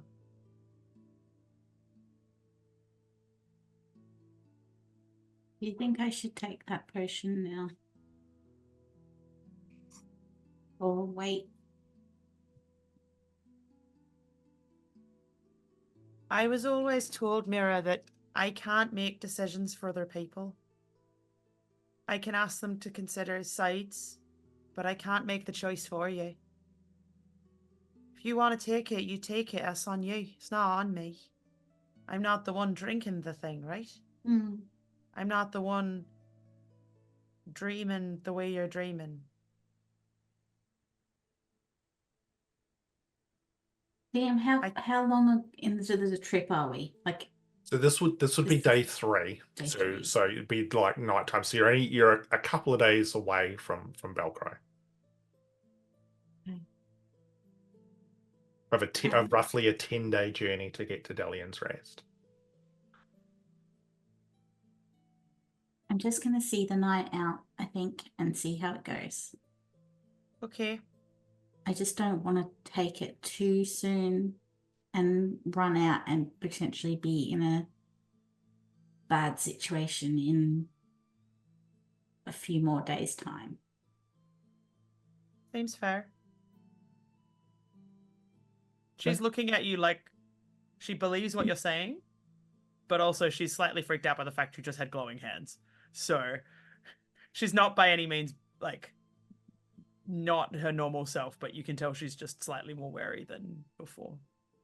Okay. You do you manage to get back to sleep, Miera? And the next day rolls around. Were you wanting to talk to anybody in relation to this, or just keep going? To be honest, I'm just gonna keep going. Yep. Okay. Because I feel like it's just gonna panic everyone. So okay. Yeah. You all continue onwards, traveling through the open countryside with the Scimitar Mountains becoming smaller and smaller behind you off to the east. The following night, Miera, you've discovered that after the dreams that have seemed to have been the worst, you've slept a little bit better. Couple of days later, you guys once again find yourself in the small town of Belcry.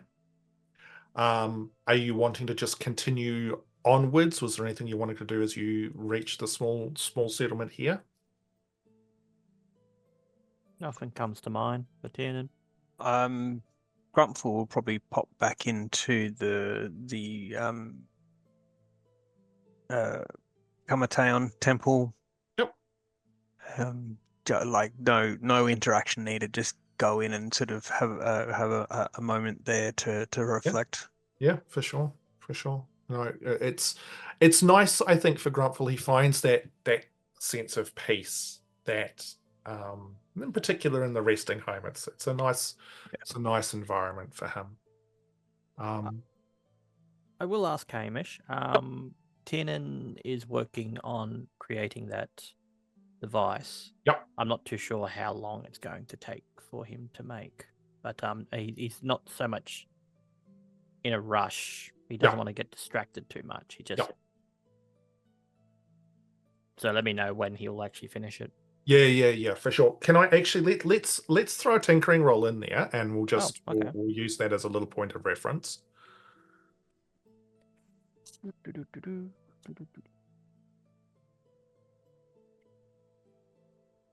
And I add my proficiency on that, don't I? And intelligence. And intelligence. Okay. So that's 17. Okay. You're making steady progress. You're not making as much progress as you would probably like at this point in time. Mm-hmm. It's been a little bit more complicated than you were anticipating, but it's also you haven't reached any setbacks or anything like that. Okay.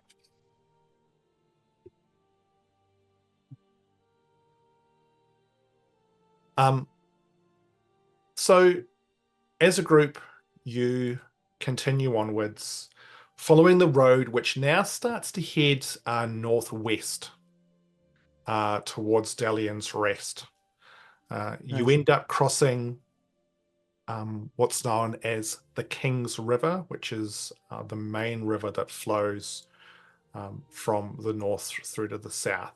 It is a significantly large river with a mighty bridge that you spend some time crossing. It's very, very sturdy, well-made stone bridge, and the clip-clop of the heels of all of your horses sort of ringing out over the sound of the water and nature around you. All right. Sorry, just very quickly, the Book of Kamataon that Grumpfel picked up in the ziggurat, how big was that? Like, we're talking like A5 ream of paper size, or was it bigger? It was probably a little bit bigger. Like, you'd probably almost need like a dedicated bag to put it in, but it wouldn't like encumber you or anything of that nature. Given that we've been sort of a little preoccupied with Miera's fun situation, and coming back to Belcry and finding a moment of solace with his god again, we'll sort of jolt Grumpfel into reading, getting back into reading from the book. For sure. Is there anything in particular you're trying to glean from the book, or are you just?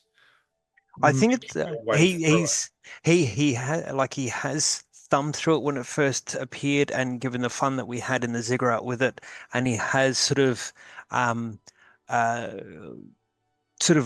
looked through it briefly, but not sat, read, and absorbed. And I guess that's what that's kind of where he's moving at now, is like when there's moments of an evening or a morning or something, actually taking time to read it, to have a look what's in there. Yeah, for Because sure. it's had enough with skimming and what's happened with it in the ziggurat that it's grabbed his attention. That for those who came in late, when this book presented itself, it kind of enhanced a spirit guardian spell that Grumpfel cast, and almost seemed to have a sentience to itself, in the sense that when someone else, Tiernan, tried to look at the pages, the book closed itself.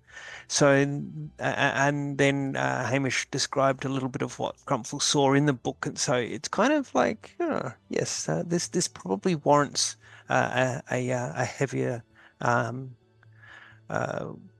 more interaction, more. Grumpfel needs to read it. Yeah, for sure. Tiernan was sure. most unimpressed when that book closed Yeah. on him. Book says no.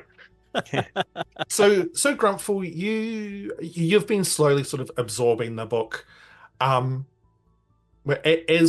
we've talked about a few times, it's definitively a very, very old text, describing some very specific forms of unarmed self-defense effectively, but it also describes how to access one's sort of inner soul, inner essence, and use it in a fashion which can both heal or harm people, with the context of sometimes there are people in situations where, despite the healing that may or may not be available, the most humane thing to do is to show them mercy.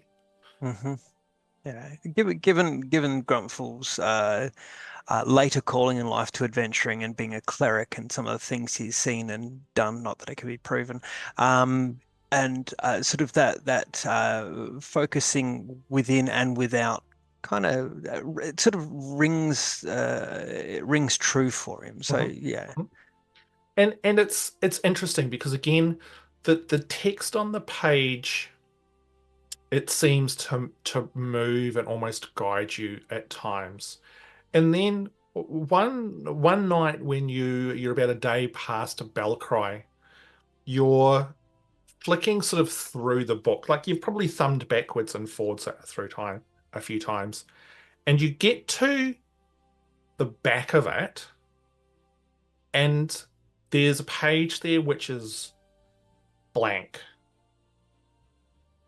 But the last time you turned to the back of the book, there was not a blank page. Does it look like text is missing? Just looks like a blank page.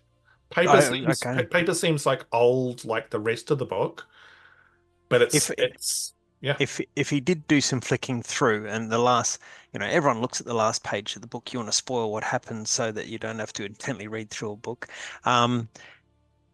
Does the second last page look like it used to be the last page, or does it look like the last page has suddenly become blank?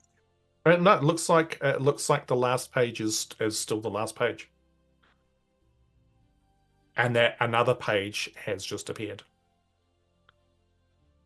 Interesting. The group continues onwards. About 3 days out from Delian's Rest, Miera, I would like you to please make another wisdom saving throw for me.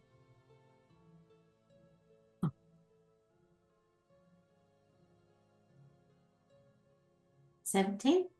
Sorry? 17. Okay. Can you roll a D100 for me, please? I think he's loving this.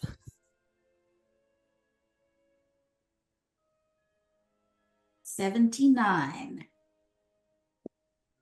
79. Mm-hmm.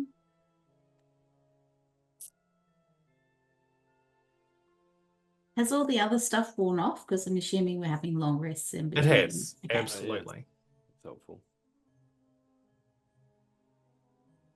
Okay.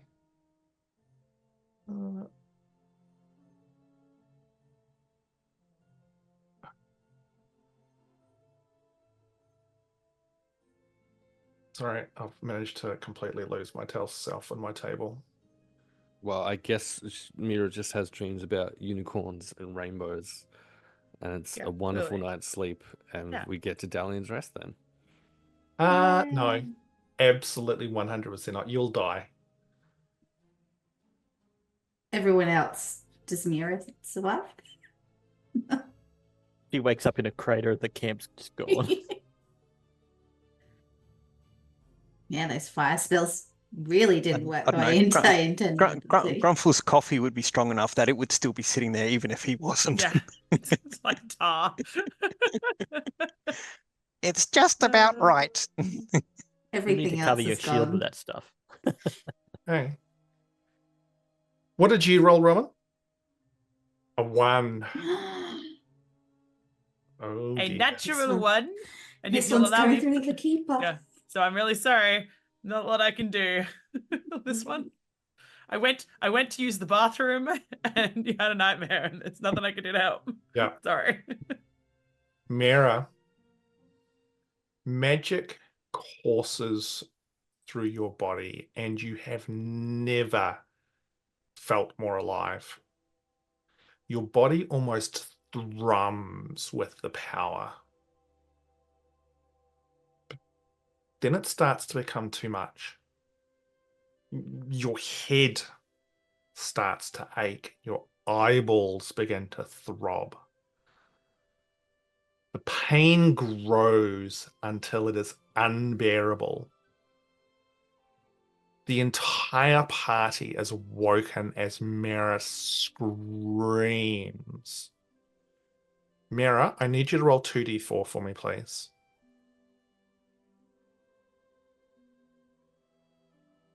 Fine, feminist.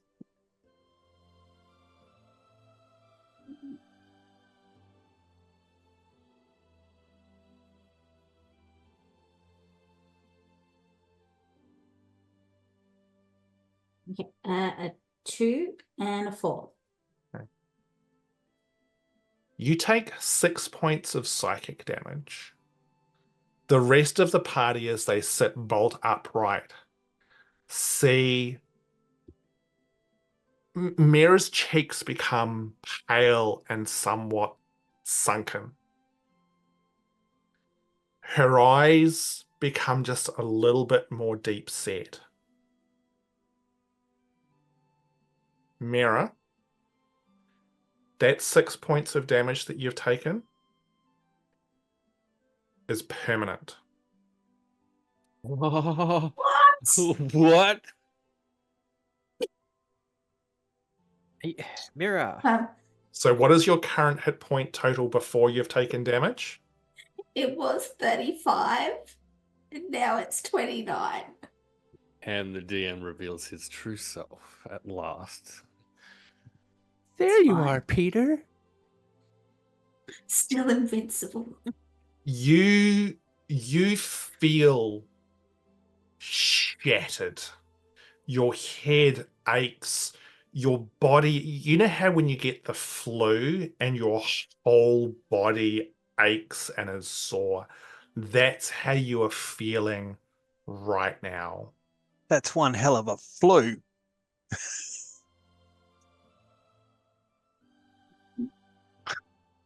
I think I might take one of those potions. And I think I think you might. and I think Delgrim would be there with one of those in hand. So I think Delgrim's been waiting for this to get worse. And there's probably 2 very specific things that he would do. He's going to hate himself for one of them. But 2 very specific things he'd do when Miera starts screaming. The first would be to run over to Miera's gear and grab that psychic lance. Because they were told that it records like psychic activity, right? So he has no idea how to use it exactly, no idea if it's going to be helpful to them, but he's going to pull that out in the hope that it can give them something to go on about what's happening to Miera directly. The other thing that he would do, and I think Miera and Delgrim discussed this is that he'd cast Calm Emotions on Miera. And then he'd have one of the potions ready for her immediately. And if she didn't reach out for it, he would very aggressively is not the right word, but he would encourage Insistently. Miera to take one. But it sounds like she's ready. Okay. What are you proposing to actually do with the lance? No Like, idea. Stab me with it. Test the weaponhood of the lance. The light stabbing. Yeah, The light stabbing. his main priority is probably going to be the calm emotions, but with the lance, he'll, I don't know, like just do a vibe check on it and see if there's any kind of natural, intuitive kind of read that he has on how this thing might help in capturing what's happening here. Make an Arcana check for me. Well, would I have actually? I would like to assist Delgrim in that capacity because it's right up Tiernan's alley. And if it's been days, Tiernan would have 100% looked this He would over, right? probably use his own intellect to try to determine, through trial and error, if anything else, what works, whether or not anything lights up at a particular point, whether it needs to be, just through basic use. And he'd probably be trying to instruct Delgrim to use it because he can't. Doesn't need to. Nat 20, let's fucking go. No explanation required. Wow.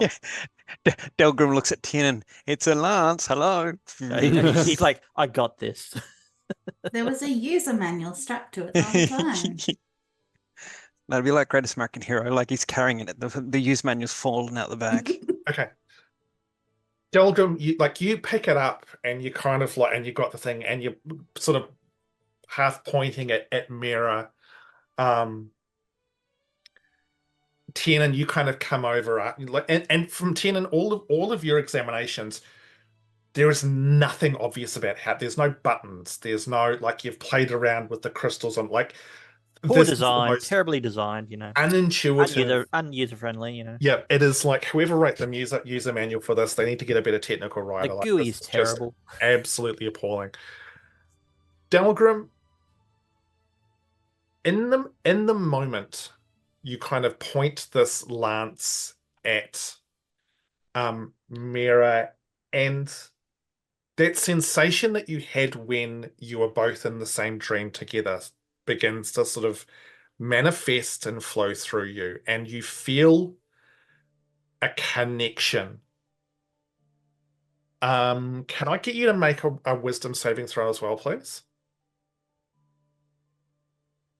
Must. Can we not though? Or do I have advantage or you look, I have supreme faith in you just rolling the dice really well. Excellent. That was a 12 for the wisdom saving throw.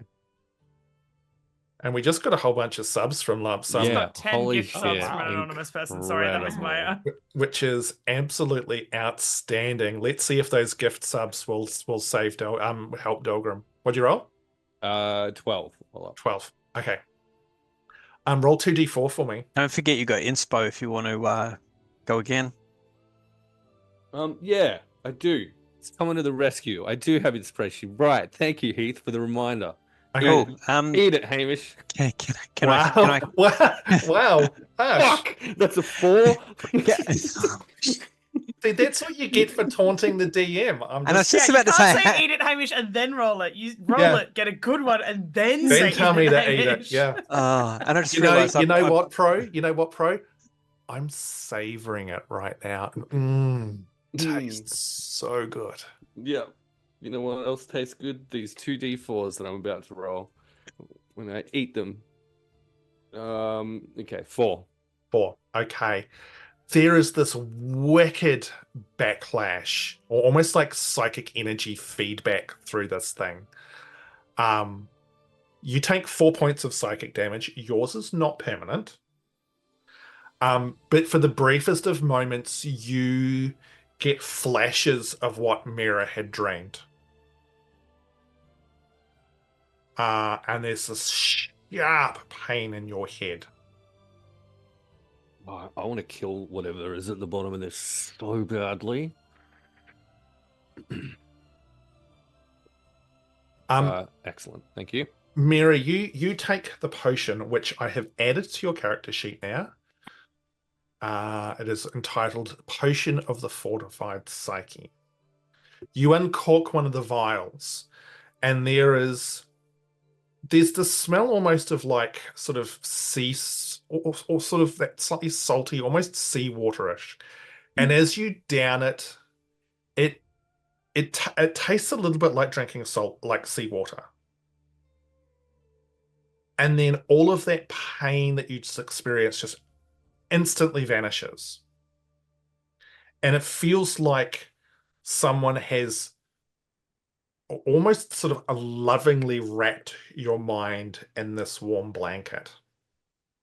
Now, the description on the potion's a little bit off. I put the wrong hours on there. So it will be variable, but for the next 24 to 48 hours, you have advantage on any wisdom saving throws. But the other thing that you feel is the arcane within you surge. And you feel more in touch with that power that is inherently inside you. And for the duration of this potion, you have 2 extra sorcery points. Ooh. Oh, let's see what's happening here. The thing that will kill you will make you stronger. Slowly wipe out your max What health. makes you stronger will kill you.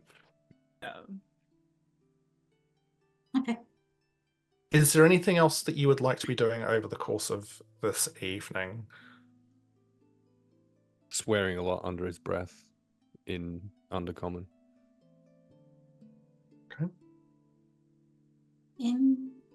Is it how permanent is permanent? So let me put it this way. When you wake up at the conclusion of your long rest, Mm-hmm. you still feel as drained as when you went to sleep. Okay. So as far as you know, unless you want to see whether or not someone can try and do something about it, you cannot regain your maximum hit points back up to 35. Your new maximum is now 29. It is like whatever happened in this dream has just sucked the life out of you.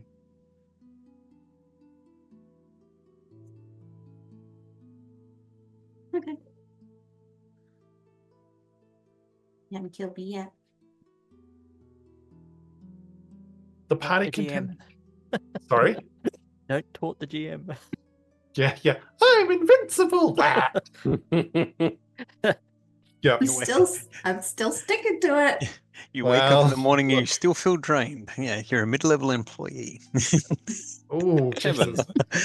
You all continue onwards for another couple of days. And Miera, it is some of the best sleep you've had in quite some time.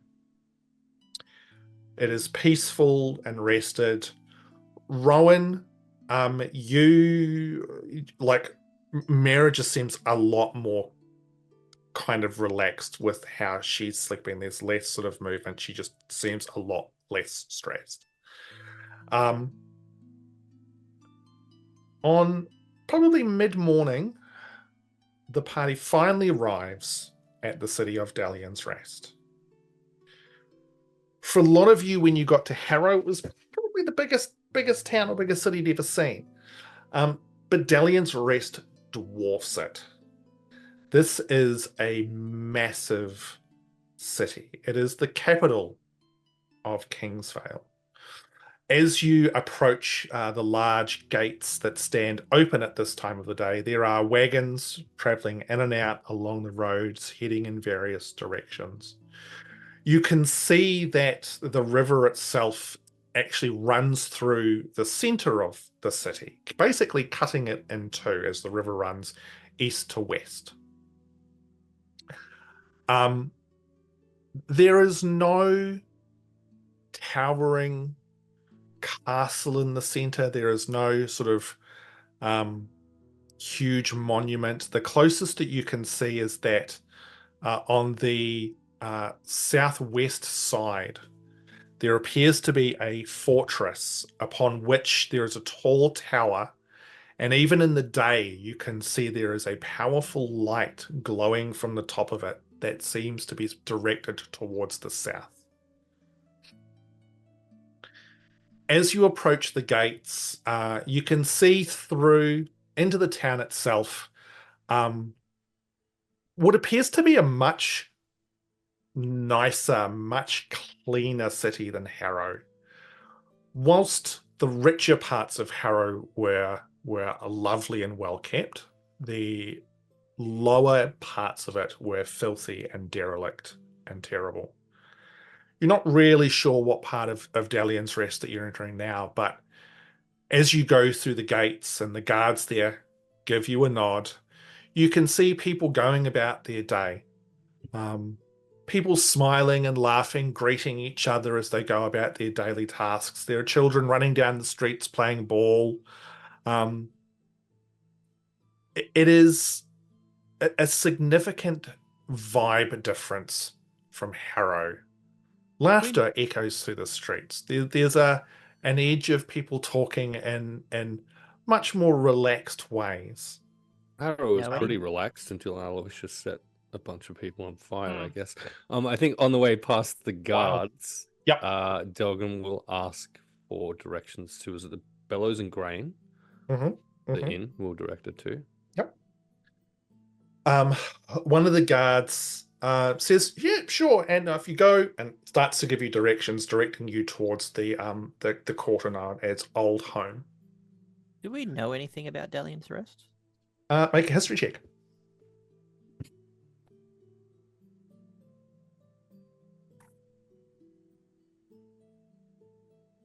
$11. Was that 7? 11. 11. You know that Dalian's Rest is the capital, Kingsvale. You know that it is named after the king who had united all of the duchies in the Rivenlands originally, so when it was actually the Kingdom of Dorador. But that is about it. You make your way through the streets. Can I be extra vigilant to make sure no kids try to pickpocket me? Yeah. Fair. Make a perception check for me. I shouldn't have pointed it out. Now you're going to fucking make it happen. Remember to look down. Yeah. 4. Yeah.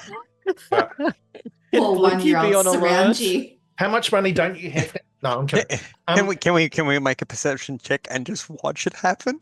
Yeah. No, Can I at you're least fine. have Blinky do one? You're fine. He has to learn at some point. Learn what? Not to ask questions. It's like a trail of children giggling and sort of sneaking around behind Yeah. Tiernan. Tiernan turns around. Point at a time. He's naked. Like they just steal everything. He just hasn't noticed. He's just like, what? The journey through the city towards Old Home is actually comparatively pleasant. Like you even get nods of greeting from people. You do get some unusual looks because, as is the custom here in Kingsvale, the majority of the population has got long hair or beards in which they can display their binds. And with your group, whilst you have the scarves that you procured and the bind that Grumpfel gave you, you still stick out as people who are not natively from this part of the world. But still, people are friendly and nice. The quarter of Old Home itself, as you arrive there, you can see that the buildings themselves are significantly older than the rest of the city. Probably been here a much, much longer time. In fact, suggesting that possibly this is the original sort of set of buildings that was established when Dalian's Rest was first sort of built, and that the rest of the city has been built up around this particular space. By the time you get to the Bellows and Grain, and it's getting close to lunchtime, and you can see a sign hanging above the door of a very tidy-looking establishment, depicting literally what it is called, a large set of bellows beside some some stalks of grain. And as you go inside, you see a very, very welcoming, warm establishment. A number of comfortable looking tables and chairs. There is a hobgoblin sitting in the corner playing some quiet music on a lute. And one of the things that you have also noticed is that the number of hobgoblins in Dalian's Rest, it seems to be one of the more significant species that's populating the city. Down one end of the room, there's a large fireplace, which currently is unlit because it's warm enough. And beside it, there is a large set of bellows, which you can see is often probably used to help keep the fire going.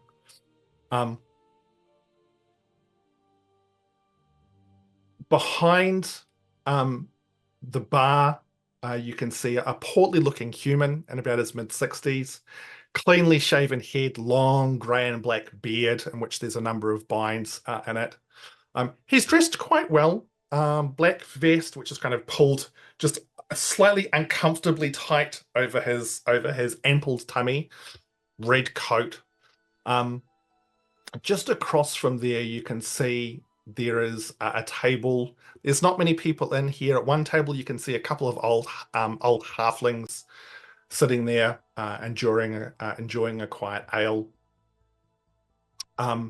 At another table, you can see what appears to be a very well-built hobgoblin who's currently chatting with an auburn-haired drow and a high elf who's got very long blonde hair. As you come in, the elf, sorry, not blonde hair, red hair, I should say, turns to you, and she's absolutely stunning. And she just gives you this winning smile. And she's like, well, hi there. Welcome to the Bellows and Grain Inn. Come in. Make yourselves comfortable. Can I get you some food? Can I get you some drink? How can I help you all today? Oh, some food and drink would be lovely. We've been roughing it for a bit. Well, look, make yourself comfortable. I'll go talk to Freddie and see what I can organize. Is there anything in particular you all are after today? Or We are looking for a duergar named Razagast Fallenstone. They are with two companions, Yushana, Drow, and Zarina, SazTheMeeple. Have you seen three such as these? oh gosh, I gotta have a think. I think I might have seen a few of them come through a while ago, but yeah, look, let me go have a talk with Freddie and see what I can see. I'll rustle you up some food and some drinks, and I got a funny feeling I remember something about some people like that. Might have been a few weeks ago though. Where'd they come from? They come from Narithil. Okay. Oh yeah. Look, why don't you take a seat over there, and I'll go see what I can sort out. And she sort of sashays away over to the bar, and you can see she starts having a conversation with the portly man behind them. She comes back over after about sort of 5-10 minutes, and she's got a big platter of like food and drink, and she starts handing out some beers, despite the fact that she didn't actually ask who wanted what. And there's like a loaf of warm bread and some butter and some cold meats. And she starts putting those down. And she says, so I was just talking with Freddie, and I think I remember at least there was a little SazTheMeeple, and I remember her because she was the sweetest little thing. She was just so nice, and she comes through here every now and then, and she have a great old time. But yeah, like, what do you want to know about them? Are you like friends of yours, or? Well, we know friends of theirs, mutual acquaintance, I guess you say, who would like to catch up with them. Right, okay. Well, look, to be honest, I don't really know where they went from here. I mean, they were doing stuff and talking about things, but apart from that, I really don't know, sorry. Well, then you are useless to me. Please find me someone who can give us more information. Oh, That's a bit rude. Please excuse my companion. We've been on the road for quite a while. If you wouldn't mind asking around and letting us know, we would be ever so grateful. And Grumpfel gives her a gold coin. Is that not what I said? Yeah, I was paraphrasing. We might have had a little bit of loss in translation, Delgrim, but it's okay. And I Oh, kind of shove him back towards the table. yeah. She seems a little bit taken aback by Delgrim's rather blunt nature, but she takes the coin, and sort of her winning smile comes back as she looks at Grumpfel and says, "Look, I'll see what I can find out. Is there anything else that I can do for y'all while I'm here, or any other questions you got about the town? It's obviously that you're new from you're not around from these parts, so."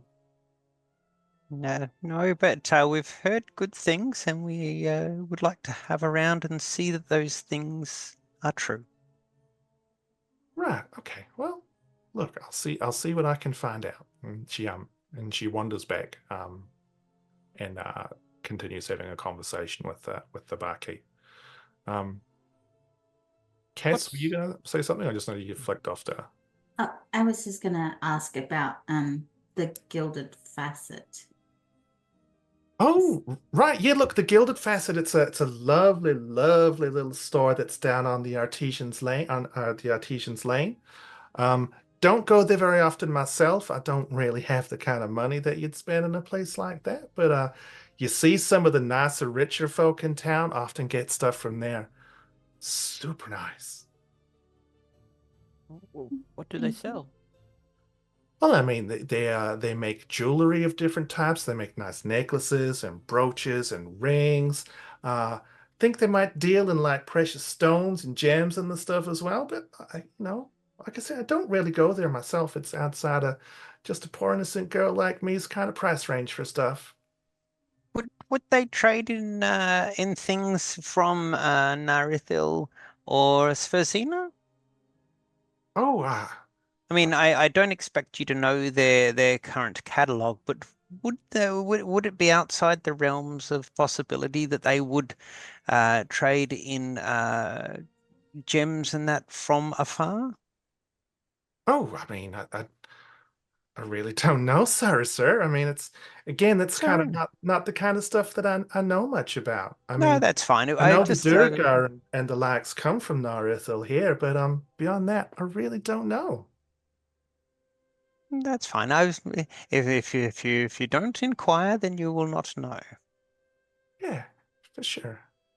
Um, Look, I'll go. Like I said, I'll go talk with Freddie, and I'll see what I can find out, and I'll come back with hopefully for some more information for you.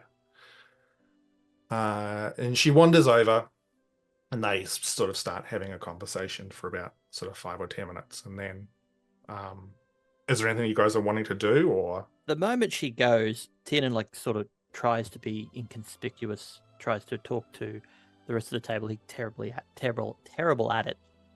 So what is the plans, guys? Miera, Delgrim, do you sense anything of a psychic nature in the town, city? I don't know. Do we sense anything? Miera, maybe pull out psychic lens, see if there's some kind of use from it. Can Grumpfel just look around to see if anyone's sort of looking like they're overhearing our hopefully hushed conversation? Make a perception check for me, Grumpfel. 16. 16. Everyone else seems to be pretty kind of occupied with what they're doing. The two older halflings appear to be having a bit of a debate about you're not sure what. And the drow and the hobgoblin also seem to be sort of locked in conversation at this point in time. I'm gonna hold the lance. Okay, and what are you going to try and do with it? Feel like I'm gonna see if I feel any psychic pulls from any directions. Okay. Delgrim might try and help with that by explaining what it was that he felt when he put it to use. Okay, cool. Miera, roll a d20, add your proficiency bonus and your charisma bonus. So basically, add your your spell attack bonus to it. Miera So what was that? My immediately- proficiency bonus and what? So just add your spell attack bonus to the dice roll. 19? 19. You hold it up, and sort of try and channel that energy through it.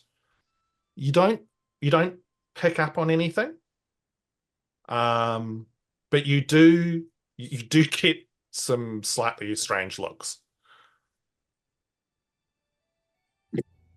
Yeah, it's waving a little stick around. Yeah.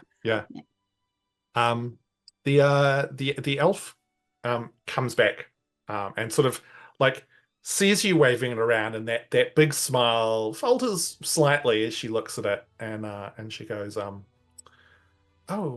you were right there, miss. Yeah, I'm fine. I'm just blessing the food we have in front of us. Oh, make a persuasion roll for me. Or deception, either roll. No, that's canon. It's blessed if this works. Fucking hell. Persuasion it is. 26? 26. Fuck Yes. me, sorry. All hail the sparkle. Yeah. As she takes a the piece of elven- food, there's a shrine to it in the bar from that point on in time. The elf woman goes, oh, that's really quite sweet. I was a bit concerned there for a moment that maybe you were doing, it's not often we have people coming in and waving special sticks and stuff around them. It's called a lance. Hello. Yeah, Sorry. it's a lance. Okay, sure. I mean, like I said, I don't understand this stuff. Hey, look, I was talking with Freddie, and Freddie reckons that he heard that one of those people that you were talking to, that Zarina, I think the name was. She's the delightful little Swerfneblin. She went poking around down by the Calamity Club. Don't know why she was going down there, but look, I mean, I can tell you that it's a pretty great place, and you might be able to get some information from down there. In fact, I might even know someone who might be able to help you out with that as well. What's the Calamity Club? What do they do there? Oh, it's like an entertainment club. Like you go there and you drink and you dance and you have a good time. It's not like an inn where you stay for the night. It's like where you go to have a really good time. I actually work there during the nights. It's not open during the day. It's only during the night. So all the people go down there, and there's drinking and there's laughing and there's just a really good time. It's great. Oh, This- okay. Oh, Tiernan, you say. What time do they open, and does it have an entrance fee or something? No, an entrance fee. Gosh, don't know where you come from, but no entrance fee, sir. That's a bit strange. But no, look, it opens basically as soon as it's dark. They generally open up the doors, and anyone's welcome to come on in. Just a couple of simple rules, which is basically don't be horrible. There's no fighting. There's no kind of doing anything horrible. We keep things pretty cool. Timmy and Babs make sure that everything stays kind of on the down low. But a place that you want to keep on the down low, you're telling a bunch of people who've just come Oh. into town for the first time who you've never met. no, so like about. when I say on the down low, I mean like they make sure that people don't like cause any trouble. It's a super public place. Like everybody knows about the Calamity Club. Sorry, I didn't mean to throw some confusion in there. Can I ask, is this the kind of place that like other groups of performers might play? I heard there was a group coming to town, but I don't know if that's the kind of place that they'd go or not. Oh, that clicking point, that's entirely in character as well. Delgrim's like pointing at Rowan like, Oh, you're a it's genius! Rowan! You're a goddamn genius! She's like, I mean, yeah, sometimes we get traveling performers in here through. They come and they'll put on some performances there. Yeah, absolutely. Like, what? Who's this group you're talking about? I mean, she's like loath to give this person too much information about them and why they are here. Like Mhm. Rowan is couching. So, oh, I just meant we saw this group like when we've been on the road and they were going on ahead.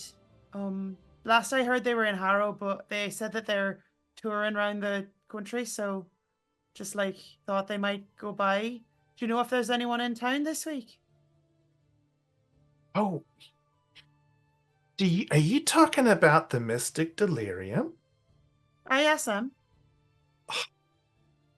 Man, like you literally just missed them, as far as I know. Like they performed here a couple of nights ago. They've been in town for a couple of weeks, I think. Um, Everybody knows the Mystic Delirium Hill, Aloysius and all of his friends. Oh my God, like it is such a joy when they come to town and perform. Like, oh my gosh, it's like I'd almost be happy to go to work and not actually get paid when they're in town. It's incredible. Do you know where they're going next? Just because it sounds like we've missed them, and they were such fun when we met up with them in Harrow. Look, honestly, off the top of my head, I don't know, but I mean, if you come down to the club tonight, might be able to find out where they're heading off. My boss down there, he's good friends with them, so I mean, he'll hopefully have some information that he can share with you. Rowan's just gonna nod at that and like lock eyes with Delgrim, sort of in the. She's not like turning away in like a big dramatic, but it's that like turn to look to be like, right, got it, good. And Delgrim clocks that subtle look and Mhm. kind of pulls a dagger and just like slams it on the table, stabs into the table. This dagger is She's just kind of sort of leaning like- onto it and clutching on, just trying to control himself in this moment. Grumpfel's going to look straight at her and say, "It's a custom of excitement from where he's from," and gives her another gold coin. Yes, he's a huge fan. I am very Look. excited, and this food looks especially appetizing right now. So, is your Well, boss look, named Timothy? Sorry, what was that? Is your boss named Timothy? No, Is it- no. Timmy's just one of the bouncers there. He just makes sure that people don't, cause any trouble. He's a real sweetheart. When you meet him, he'll just melt your heart. He's such a nice fellow. But no, my boss is called Drac. Drac Hobbleshell. I'll look, if you come down tonight, in fact, look, hey, B, do you want to come over here? And that is where we're going to go to break. Tiernan's still trying to understand Mount My Heart. Melt, Melt. I believe it was. Melt my heart. Melt. He was a little Melt bit my concerned. heart. Melt. Although I did at first mishear it as melt my heart as well, but I wasn't unhappy about it.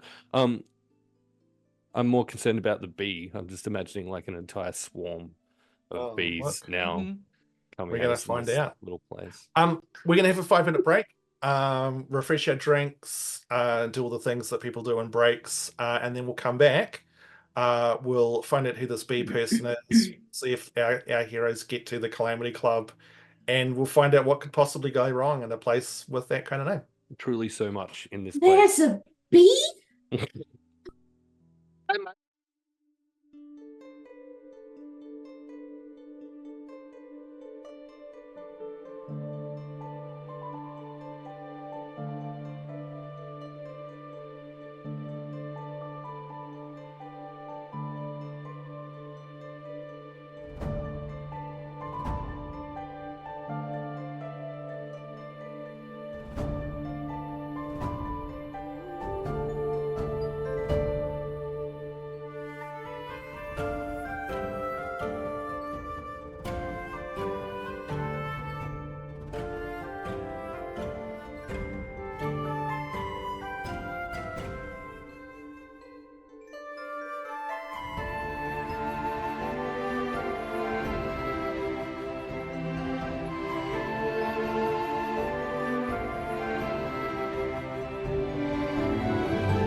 was going to take a drink. Hey, we're back. Look at that. Hey, thank you very much to everybody who is hanging out with us, who has chosen to spend time with us today. As we all know, time's like the one thing that we only get a certain amount of, and you're choosing to spend it with us, and that's really nice. So thank you. Where we left off, the group had finally arrived at Dalian's Rest, made their way to the Bellows and Grain Tavern, and were having a conversation with a young Allawen woman there to try and ascertain the location of whereabouts the three individuals that the people from Narethor were trying to find. There was talk of one of them, a Swerve Neblin called Zarina, who had as far as they knew, had been heading to the Calamity Club. And the elf had said that she might know someone who could assist her in some fashion.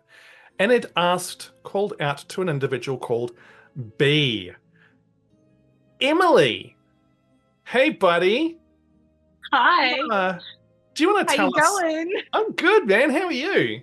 It's so crazy that you're here. Like I just, I dialed into a call and we happened to be here together. Like I know. Look, it's like it's random. It's crazy, right? And I needed someone to play like an NPC, and it's just like it's amazing. And here we are. Here we are. I know. I Who know. would have thought? Who would have thought? Hey, do you want to describe what B looks like? Yeah, absolutely, absolutely. So leaning by this bar, you would see a drow of lavender grayed skin.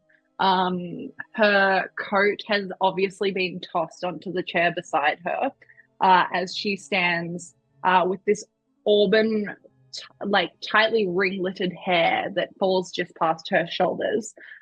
As she every now and again picks up her drink and looks down at it, her glasses slide down her nose and she has to push them back up.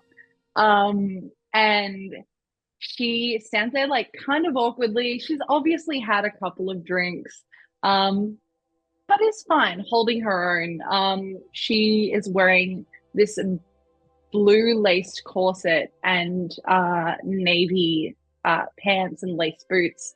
And she's kind of now hearing her name very awkwardly between everything that's going on. So B, Salus, the elf who you are good friends with, you can see she's standing beside a table of interesting individuals who you've sort of been keeping an eye out of sort of at the corner of your eye since they all came in. Definitely not the sorts of people that you would normally see around Dalian's Rest. And Salus is like, hey, B, come over here. I reckon we could use a little help from you. What kind of help? Well, look, there's some really lovely people. Well, actually, I don't know if they're lovely, but I mean, look at them. Look at them. They look like quite a nice collection of people, apart from the dagger on the table. Two gold coins. Still Who's not clutching lovely? the dagger on this table, trying to control his emotions. Yeah, I look at these people. Do they look lovely? Don't know. Do you guys look lovely? Yeah. Miera's I think still they probably all look tired swirling more the than spear anything. around. Yeah, there's definitely a tired vibe. Miera has this haunted think, look on her face. I think having, been around a few different types of people in my time, they don't look like the worst people in the universe. And for that reason, I guess I would move across to where Salus is requesting my presence.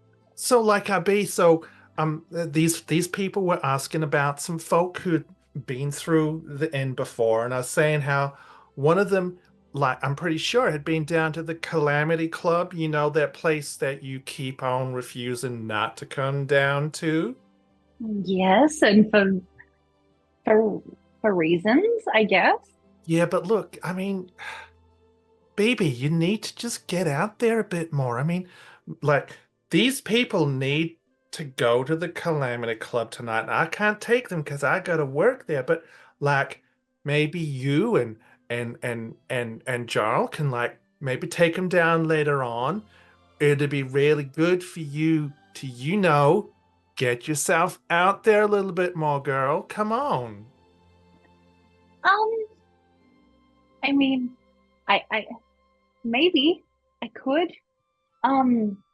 Hey, and she cuts you off and she goes, so this here's my friend B. She is like one of the truly loveliest people you will ever meet. She is the closest thing that I have got to a sister, but she's just a little bit shy at times. So, like, can you introduce yourselves? It'd be great for us to be making some friends. Just realized I haven't introduced myself.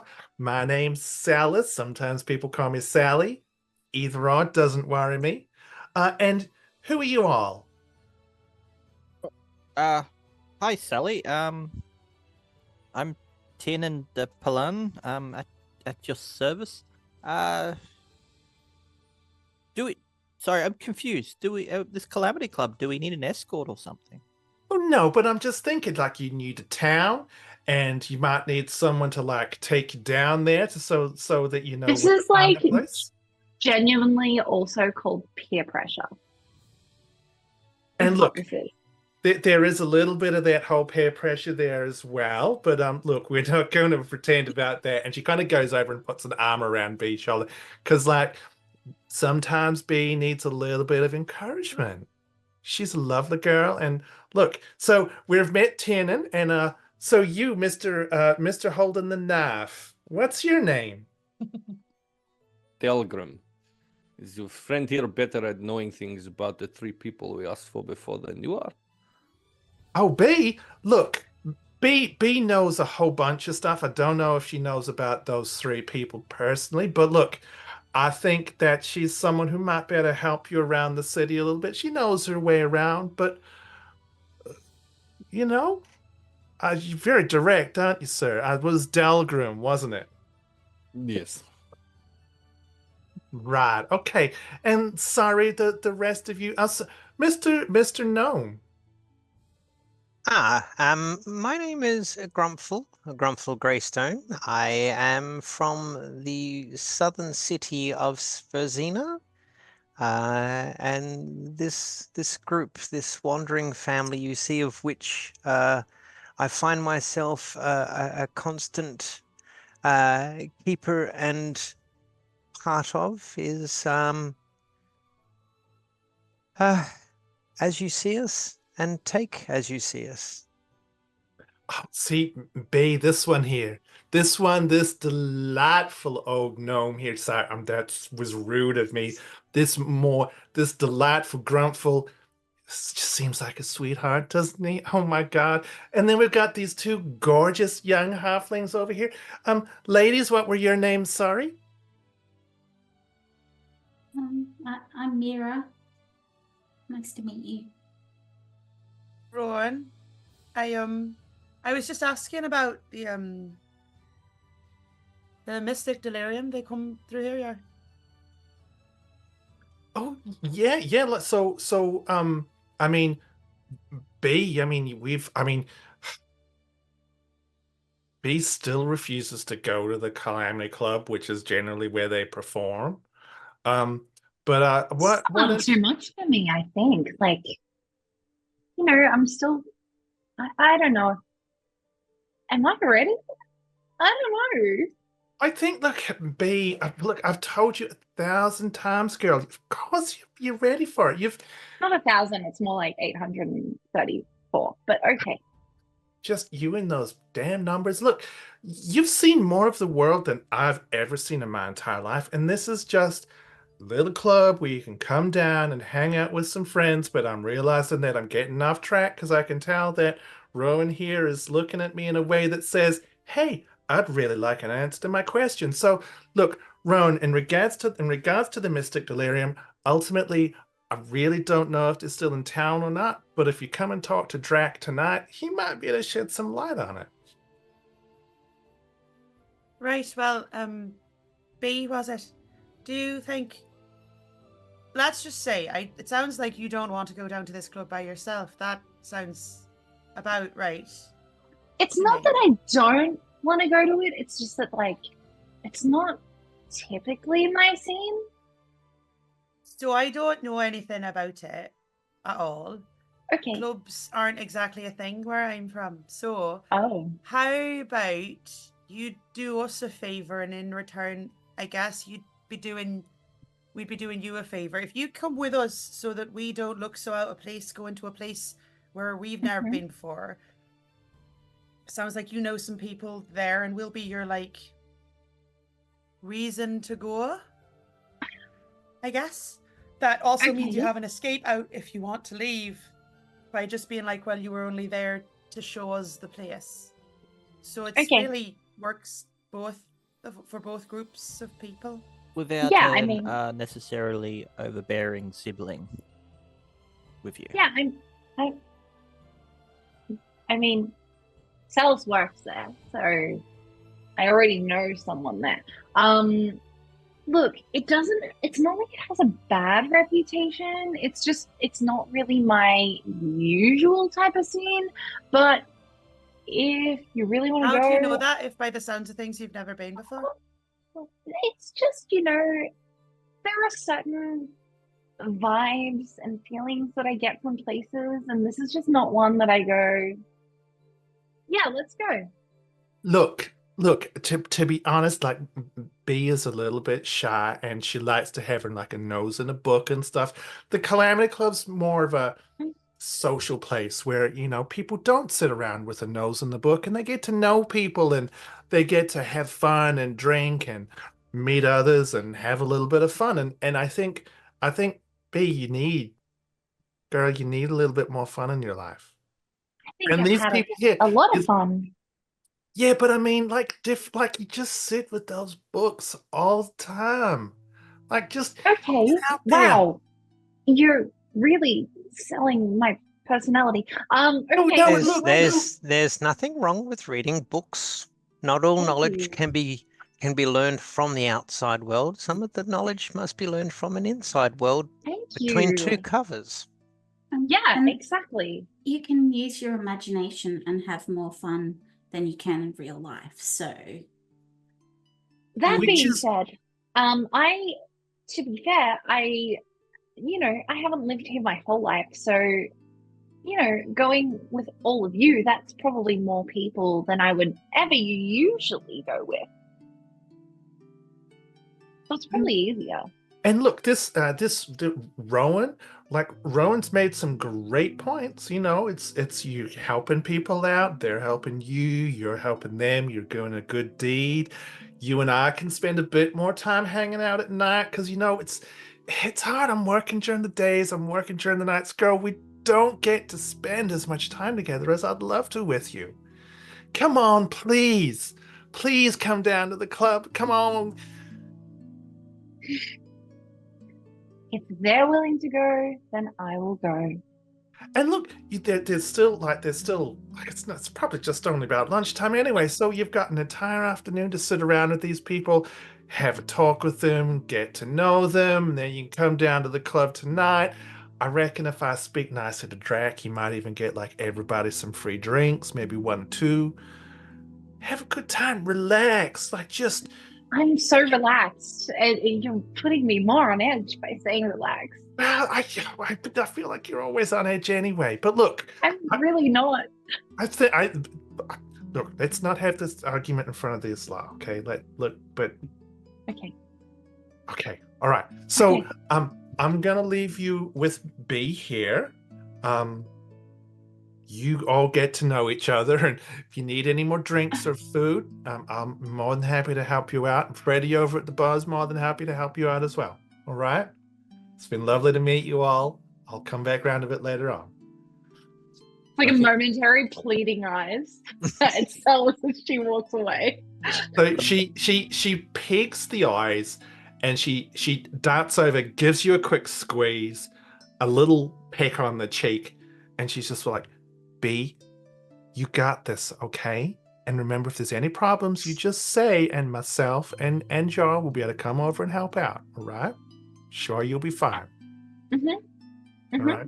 The moment Sally is out of earshot, Tiernan is just going to turn and look straight at Bea and say, why is it that older siblings always seem to think they know better than you? Oh, I can relate to everything you're saying, but Cells is not my older sister. Okay, I was confused because she introduced herself as such. Oh no, that's fine. I mean I have an older sister, but that's not her. So, you know, I get it. It makes sense. The dynamic works. Where are you from? So were you Katharbal. targeting that up? Yeah. Like Tiernan. Tiernan. Katharbal. Whereabouts are you from? I don't think I've ever met a drow before.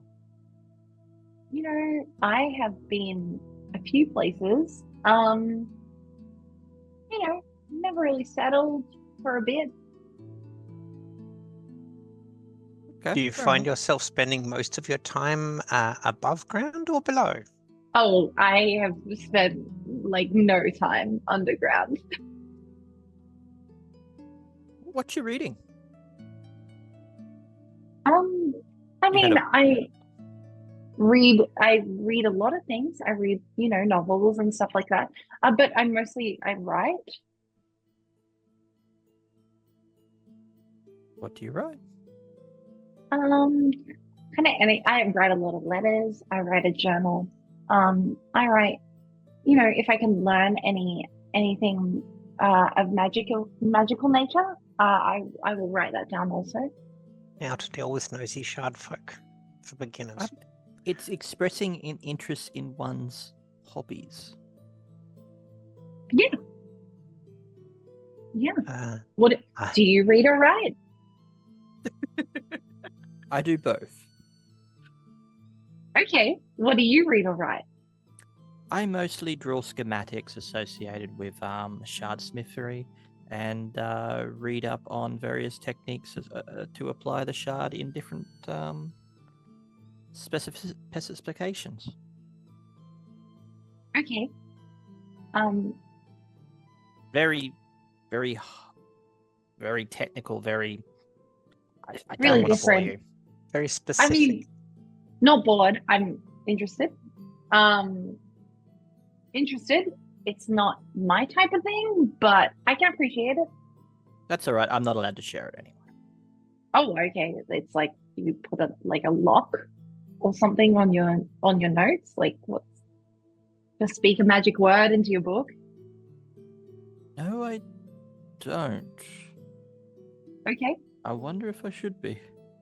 maybe could keep it more protected if it's, you know, not something that everyone's supposed to read. But I mean, that's only if you know that kind of magic. Who knows? I don't know what kind of magic you know. And so I take it can't you do are. magic. I take it you are a child of the Arcane. I mean, I know some magic. What So you, sort of so magic, you, though? so you read and know things. It's a good, Yeah. it's a good disposition to be. You learn, you know, if you want to, I guess. Absolutely. Like I said before, you learn from your experience without, and you learn from your experience within, with the aid of books, people who have written their knowledge down many times over, many times before any of us were born. I myself am a latecomer to the books of faith and medicine. And Oh. I still wish for more and to read and to learn, to impart, to help, to guide. So do you like have a patron or something? I am a follower of Kamateon, which is some people find either disturbing or intriguing because I follow the circles of life, even though Kamateon is our god of death. I find that they are both sides of a coin. Interesting. Indeed, it is. Are people scared of you?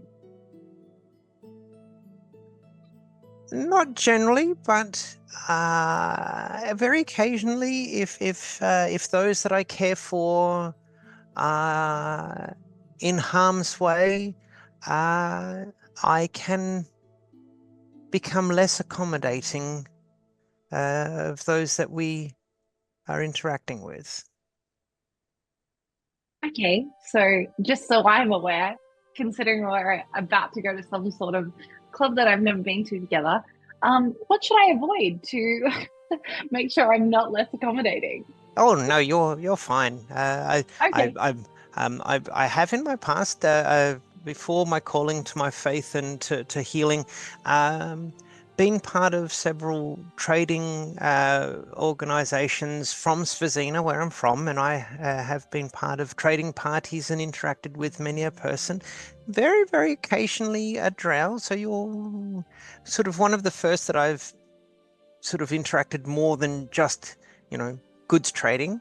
And so far, you are a delight to converse with. Thank you. You're most Speaking welcome. of less accommodating, though, and I look at the person standing there with the knife, just standing in the table. I think at this point, there's been enough calm conversation. He's probably pulled the dagger out of the table and resheathed it. Okay. Looked a little bit hurt when he mentioned that you were nice to talk to. I guess I would then kind of look between everyone and be like, so what brings you all to Delian's Rest? Aside from the Calamity Club, if that's your destination, I'm not sure. Okay. Looking for some friends. So, like, friends you've known for a while, or Friends of I'm not trying to be nosy. It's just like, No, if you know this place, perhaps you can be of assistance. We are looking for Razagast, Fallenstone, and their companions. Your bar friend seemed to know Zarina. Swerve-Nebelin. Very small, apparently incredibly enjoyable personality. Hamish, are these people I've heard of? No, let's get you to roll some dice. Make a history roll for me, buddy. Excellent. First roll of the campaign. Let's Yay! go. Oh, yay. It's so good. History, you say? That's a total of a 9. 9. Look, you're No, not book smart. so I'm so smart. I just rolled really bad. SMRT. Yeah. SMRT. So I'm too busy reading fanfic. Yeah. Wow. I'm not touching that one at the barge roll. Okay, so For Duergar, Drow, and Swerve-Nebelin, 50 Shades of Grey. Oh God! Okay, all of you take 30d6 of psychic damage. Nice. Fuck you all. Suddenly Miera is dead because you made her lose points. Yeah, well Good. done. Good. So B, Mhm. you know that like Salis meets so many people because of both her temperament and her job. Yeah. None of the names sound familiar to you. Salis might have mentioned them, she might not have, but it's all just a blur. So none of them kind of like spark any particular memory. Okay. So, just for clarity, since I'm gonna take you all to this club, I mean, Celis might know these people. I don't really know them. So, sorry. Does not seem very helpful. What about this Drak who runs club, who may know one or more of these three? You know them? And Hamish is someone who's reading 1,000,001 notes. So I know of this person. You know he's the owner and runs the club, but that's it. I don't know him personally. Okay, great. In which I would say, like, it's a well-known fact that he exists. I've not met him. But you know what? Here's the thing. I have been here for longer than you. And for that reason, having Celis that works there, I have a little bit of an in here. So, it's probably better than you guys just showing up stag. So you're a friend of someone who works there. Yeah, Celis. Celis works there. Yeah. Tiernan, we And like, literally just met best friend who said they like sister like 2 Yeah, I was just minutes making ago. I was just making a statement of fact, yeah, but not a also like question. she's, a lot of people would like to be her friend. I'm really lucky that she decides that I'm her friend. I don't know what I did, but I don't know. I'm her friend. A lot of people aren't. They wish they were. So they can't get no satisfaction. Okay. Yeah, exactly that. 100%. Oh, Do you know what? It's really weird. That's not the first time I've heard that. I've never quite Okay, understood We're flying off with no GM. DM is gone. We all level up. And Grumpfel dies. I don't Sorry. really understand what That it was- means, but I can get behind it, I guess. Maybe. Hamish, I have to ask. Wasn't there another drow in the inn? This you know- was the drow that was in the end. Okay. Oh, okay. Tiernan, please do not. Oh, no. What? No, go ahead. As Yeah. it were. No, because I just recall you mentioning drow talking to the bard, the hobgoblin bard. I just wanted to make sure that B was the same one.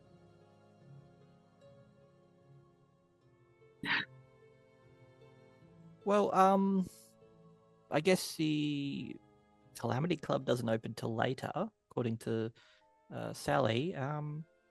Did we want to check out the Gilded Facet? I have one more question, or technically two. I feel like I've met most of you, but there's still two of you that I haven't really met super much yet. And I'll look between Rowan and Miera. Obviously not knowing their names, but I'll look between them both. Did you Mira's have a probably question? resting her eyes. Excellent. Sorry, Kate, I think you were saying something. Did you have a question or just? Oh, no, I just, it's part of the thing where you like go, hey, I'm B. Well, technically Beatrix, but B. Rowan, I don't really do like. I'm normally in your shoes where I rock up and talk to everybody, and so this is a weird reversal of how this normally goes for me. So I'm just trying to get my head on like this bit because it's backwards, That's maybe a good thing though. Like, for once, you're in the other side. Not sure. And like I it, but get sure. to stand here. I get to stand here and be like, oh, I don't know if any of them like me. Well, do you? But Are you? we're here. Do you know? Like was said, do you know where the Gilded Facet is? Because that'd be a good stop for us as well. Yeah, I definitely do. I have good advice for the situation where you don't know if people like you. When Rowan did the same thing to me and introduced herself to me, I just not care. That's great for you. That's advice for you.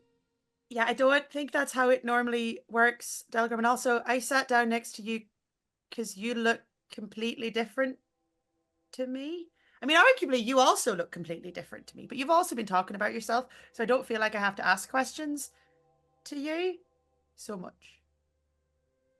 I would That's why answer it's weird. most of them. Is your friend asleep? And I look at Miera, who's Or like, she's not been sleeping great the last little while, so I'm not asleep. I'm just resting my eyes. I saw. It's been a bit of a trip. We've been a long time on the road between here and our last stop, and I think the road has taken its toll on us collectively. Specifically, there's some dark entity inside our friend Miera's mind trying to explode her brain from inside. I mean, the road just really hardens people,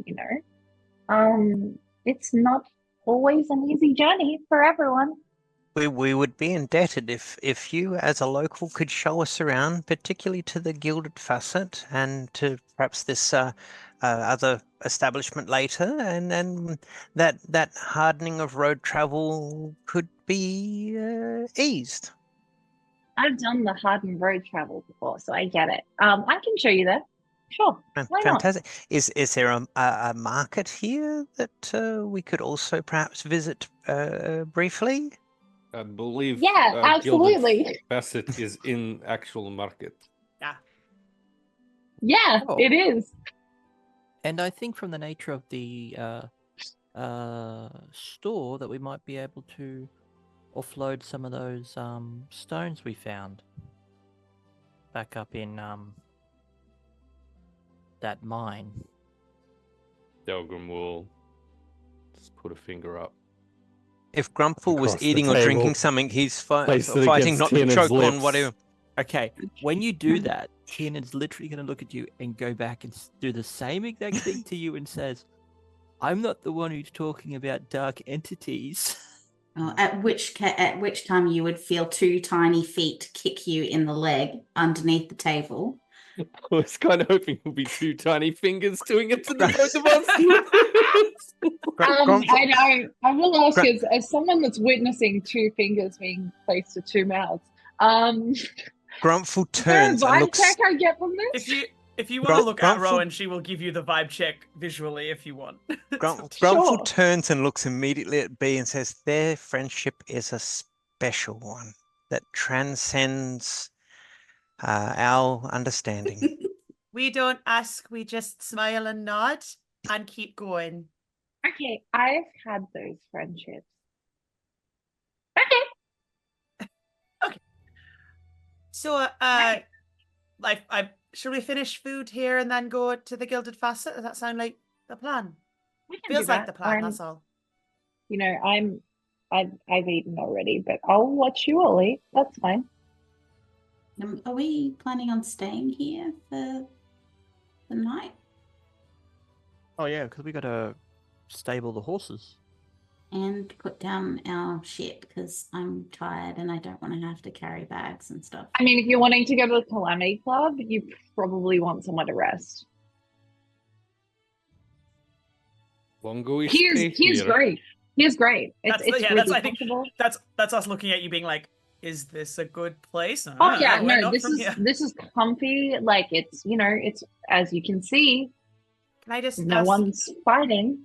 the last place we were, they weren't exactly affordable financially.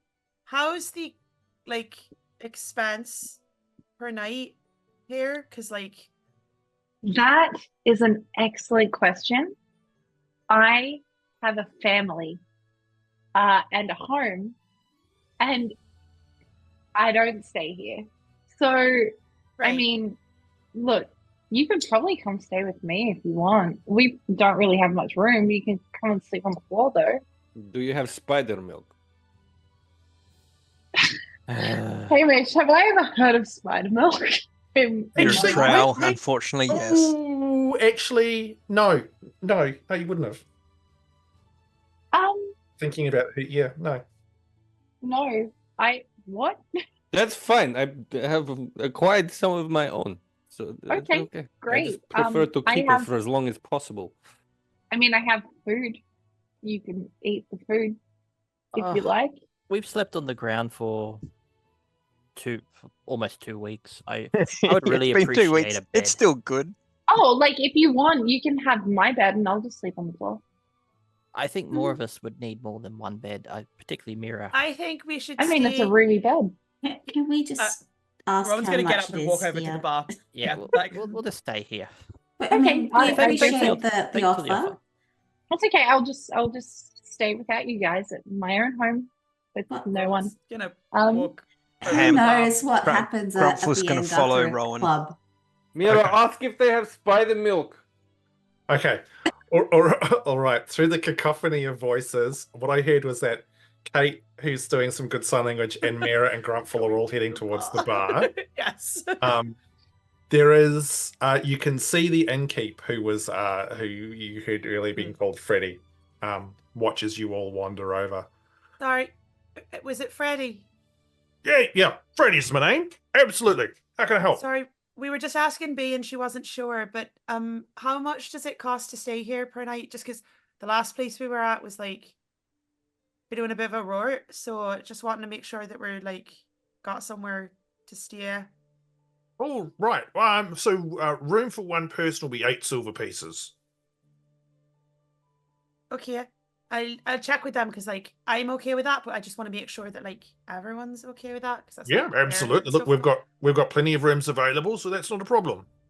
And are they shared rooms or are they like rooms for yourself? Just because I know one of like our cleric likes to do his prayers and stuff, and other people like to sleep in just so that I know what to tell them. You know. Yeah, I mean we've got a couple of rooms that you can share. Certainly, I mean, in a pinch we could probably set up a bed on the floor or something like that. Okay, I'll. She's gonna turn around and basically walk smack into Miera because I assumed that she'd like Yeah, I yeah, basically was like, yeah. I'm going, and then everyone else started following, and I don't think she would have clocked. Yeah. That. Oh, yes, can stay 8 silver pieces per person per night. Although I guess I don't know what the rule is. Sorry, Freddie, That's if we're affordable. all in the same room, is that like? Is it Affordable. per that just room per or per head? person? Look, normally we'd be per room. We could probably look at negotiating something if there's a couple of you staying in one. Okay, we should tell them before we let them talk too much and say dumb stuff. She's gonna head back towards the table, just in the So- realization that like of who they've left behind at the table with this new companion of theirs, who is by Rowan's mind quite nice, but As is now you with the guys- awkward characters. As you guys head back, there were actually 2 hobgoblins in here. There was one that was the bard. There was the other one that was originally sitting with B. Yep. When the rest of you go over, the one who was sitting with B, who's just been very quiet, stands up. And the rest of you who are at the table can now see he's very tall, very, very muscular. And he's got a very well-worn sword at his hip. And he comes over and he sort of inspects you all and then just leans down right beside you, B. And Jarlin just whispers into your ear, "Hey B, you gonna be okay here with this lot?" Yeah, I mean, I think I'll be fine until I'm not. Right. Well, just I know that sometimes like sellers can really push a little bit hard, and you don't really know these people, so like you don't have to go with them if you don't want to. You know, I'm just saying. I like Salas is great, but you just Yeah. need to be looking out for yourself too. Oh, I'm absolutely looking out for myself. I mean, if you're not too far away, I can probably message you if you want.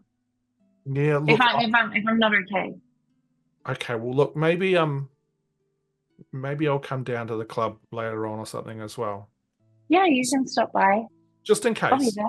Like I trust you. Like I know you can look after yourself, but I'm pretty tough. these are new folks and they're not from around here, so I'm just saying, okay?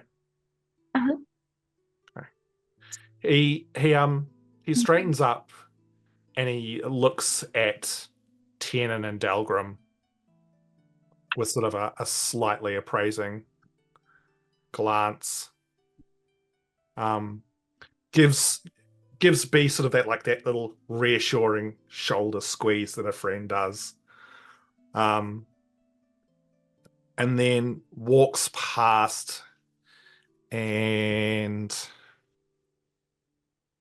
just maybe a little bit closer than he should to Delgrim in that slightly kind of like I'm in your personal space kind of vibe as he then heads out of the inn. Delgrim grew up in caves. He has no concept of personal space. Absolutely love it. Hey, Delgrim. I think Yes. B has a bodyguard. Bodyguard. Yeah. Someone who shadows you and looks after you. Like bigger, brawny. Why would strange vague woman have a bodyguard? Well, who was that? I don't know, Tiernan. I just got into the city. I don't know who these people are. Why would you ask me this? I don't know. Why you think bodyguard? Well, he's tall, has a strong sword, seems to want to give the impression on people. You are tall. Overprotective. You have strong gun. Yeah, but no pecs. I'm sure there are different ways to guard body. You could be bodyguard if you want, Tiernan. I don't want to be a bodyguard. Don't sell yourself short. If you really wanted to, you could absolutely guard someone's body. I really don't want to be a bodyguard. Okay, I'm just saying, if you wanted that, then you could do it. You got to believe in yourself, Tiernan. Yeah, how do we get to here? Does Well, anyone need a bodyguard? About this time, the other three come back from the conversation at the bar. Why? Wait, hang on. Why are we talking about bodyguard? What the heck? What the heck? Hang on. All right, so 8 silver pieces a night, roughly. Okay. Bodyguards? What?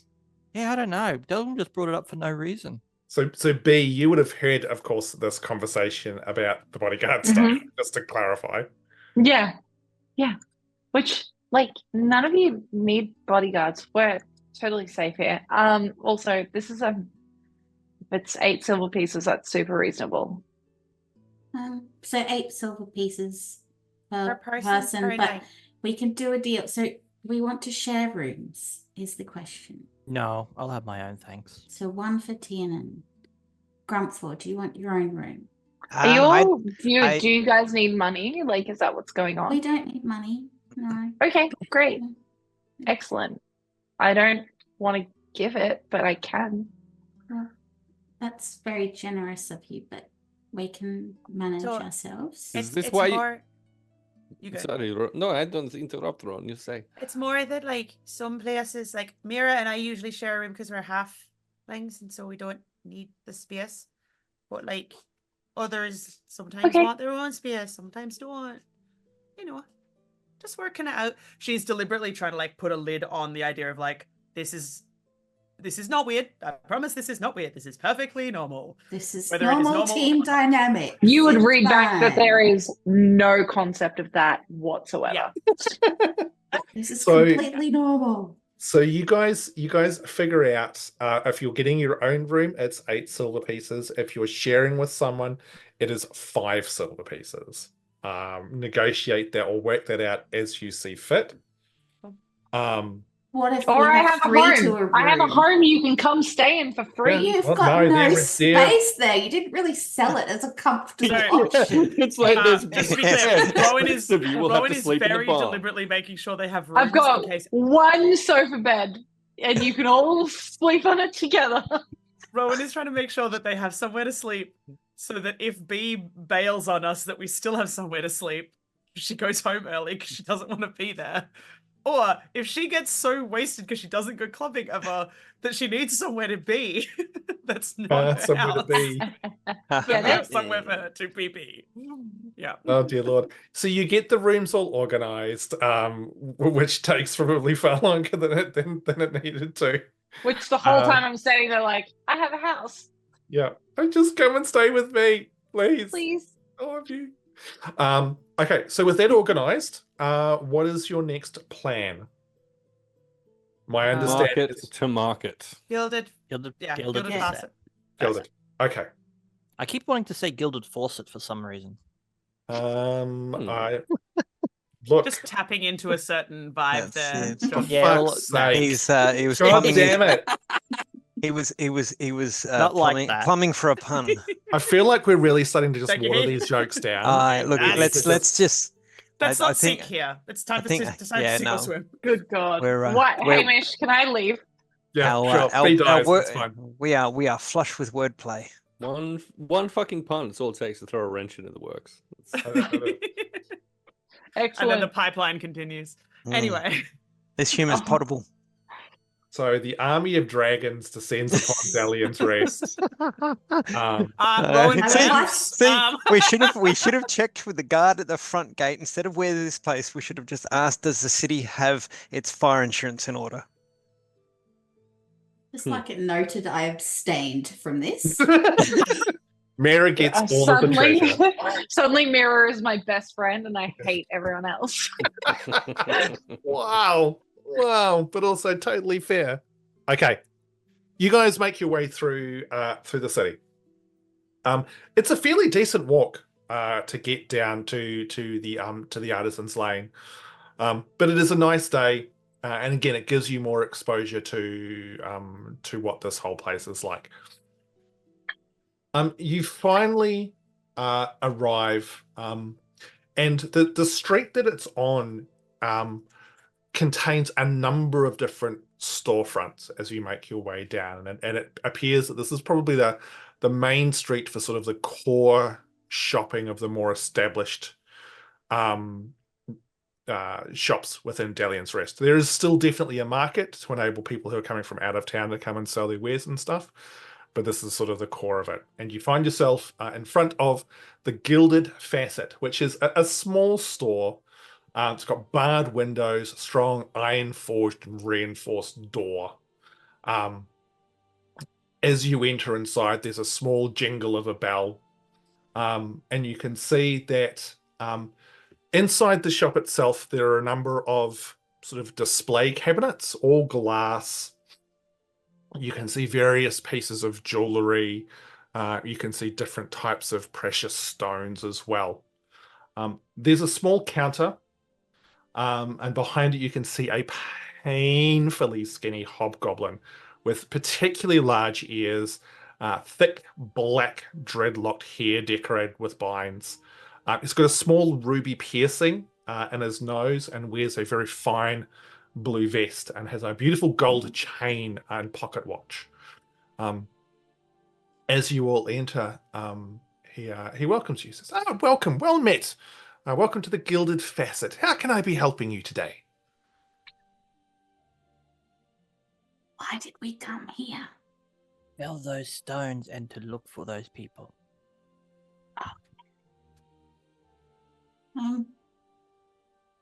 Hi, that's a really nice blue vest you have. Oh, that's right. Thank you very much, ma'am. It's one of my finest. It's very handsome. How can I help today? What's brought you to the Gilded Facet? Are you after some pre-made jewelry? Are you after a custom piece? Are you needing to acquire or sell precious gems of any type? We have some stones potentially that we would like to get appraised. And we're looking for some people. Oh, okay. Oh, well, I mean, the stones I can certainly help with. The people, it's not really my purview, to be honest, but I can see how I can help if you're able to provide me more information about who they are. One person was called, Reza Gast. Or there was a Smurf Neblin called Zarina, and she was really nice. A Smurf Neblin. That's a Smurf Neblin. That's how I wrote it down because I can't spell it. So I was gonna say something, but I didn't want to slow narrative down again. No, it's to be all right. fair, I wrote it it as Smurf Niblin. No. Fucking Smurf hell. Neblin. Oh, no. I'm blue, double D, double down. Okay. I've just joined. Can I leave? Is that a No, please? No, it takes his backsies. He's stuck. Okay. Now. So keep going, Cass. Yeah. So I'll just explain. So Serena, she's really super friendly and nice, and apparently they've been hanging out around this area. May have come in to purchase some stuff potentially to help with the job that they were doing, if you've seen them. And she will look back at anyone else that's like in the room that would like to assist because she's starting to run out of energy. Allawen over at Harrowfell. I think I'm pronouncing that correctly, Delgrim? No, terribly, but close enough. forgive my inability to pronounce language I'm not familiar with. Yes, she pointed us in your direction, indicating that they have had many transactions with your place of business. Oh yes, no, I'm well aware of Allawen and the duergar for it's Nar Ithil, I think is the pronunciation that you're trying to do there, sir. Nar Ithil. Nar Nar Ithil. Ithil, and Tiernan will literally repeat it 3 or 4 times. Yeah. So I'm sorry. So you're trying to the DM completely phased out for a moment. You're trying to discover what was it about these people? Well, Where they are. yeah, we were looking for them. That's all. Their friends and family are worried about them because they haven't heard from them. I mean, I do recall young Zar coming through here. It would have been a couple of weeks ago, maybe a little bit less. She was asking if there were any kind of rumors or any strange happenings around in the city. Just trying to obviously canvass some sort of information. She didn't say much more than that, but and then she left, and I haven't really seen her since. Was there any strange things that you told her about? Well, I mean, there's been a few talkings around the town at the moment. I mean, I know that there's been a gathering of sort of the Duchess's armies around the Lightkeeper Fortress. Apparently, there's some rumors around some unrest down to the south on the borders between here and Allawen near the city of Harrow. There's been some talk of maybe needing to send some soldiers down there, but beyond that, well, I mean, there's been a little bit of talk around some strange individual on the streets at night, some between in Oldhome and the Kingsward.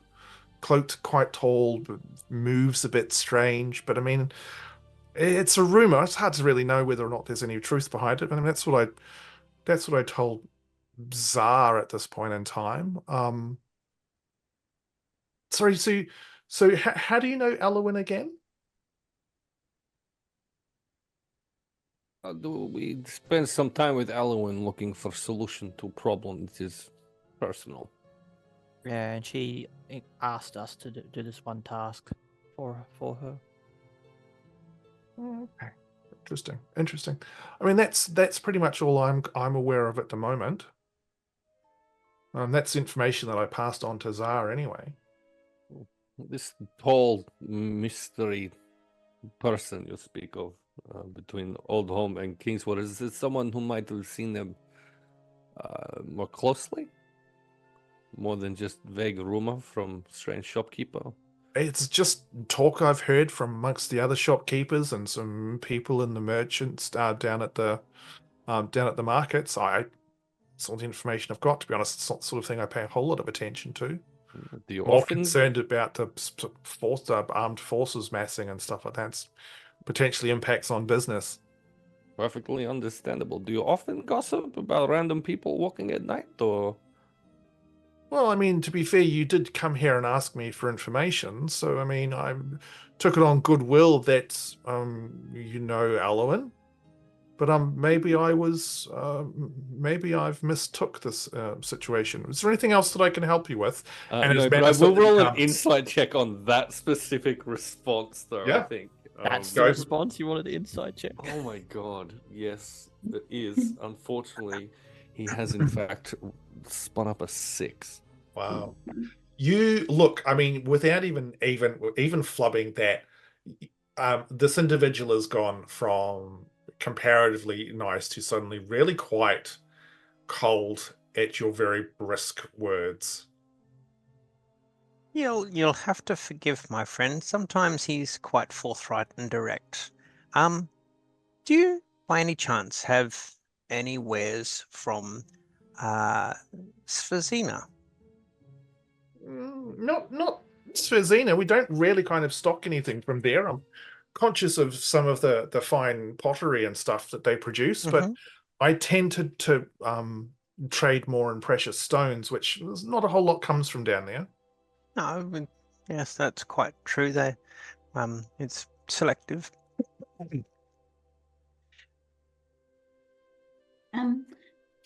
Miera will show him the emerald ring that she's got, and just see, ask what he thinks what it might be worth.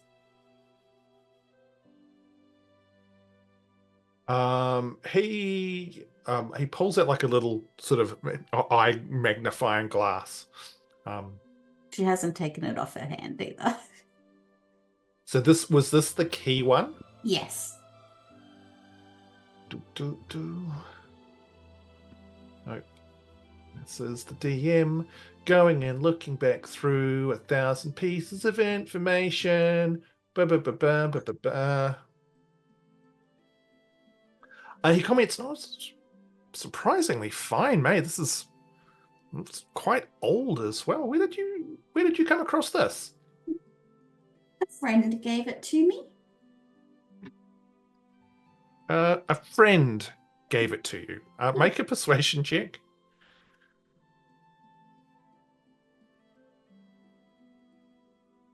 27. What was that? 27. Fucking sideways. Sorry. No, thank you. I'd consider it. Oh, bless you, cotton socks.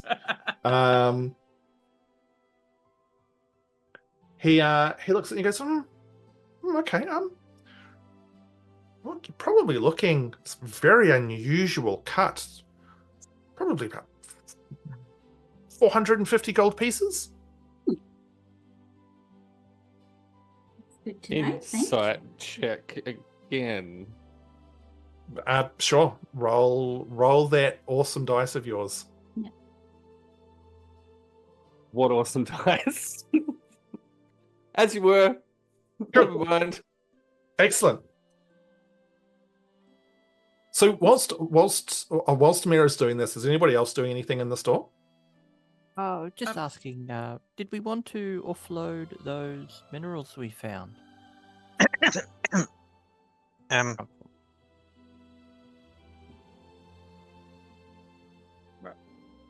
Well, that's I assume a direct response to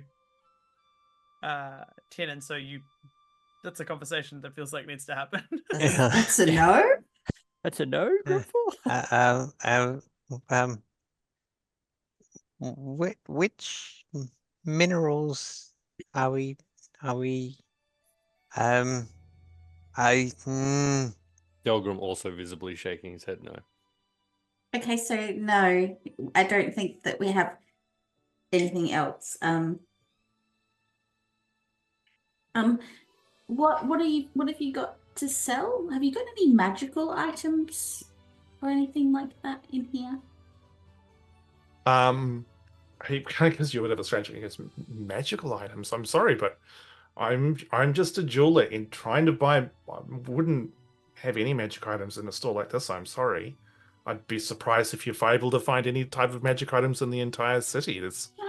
Hands up who currently has a magical crystal spinning around their head. Yeah, I was gonna say, yeah.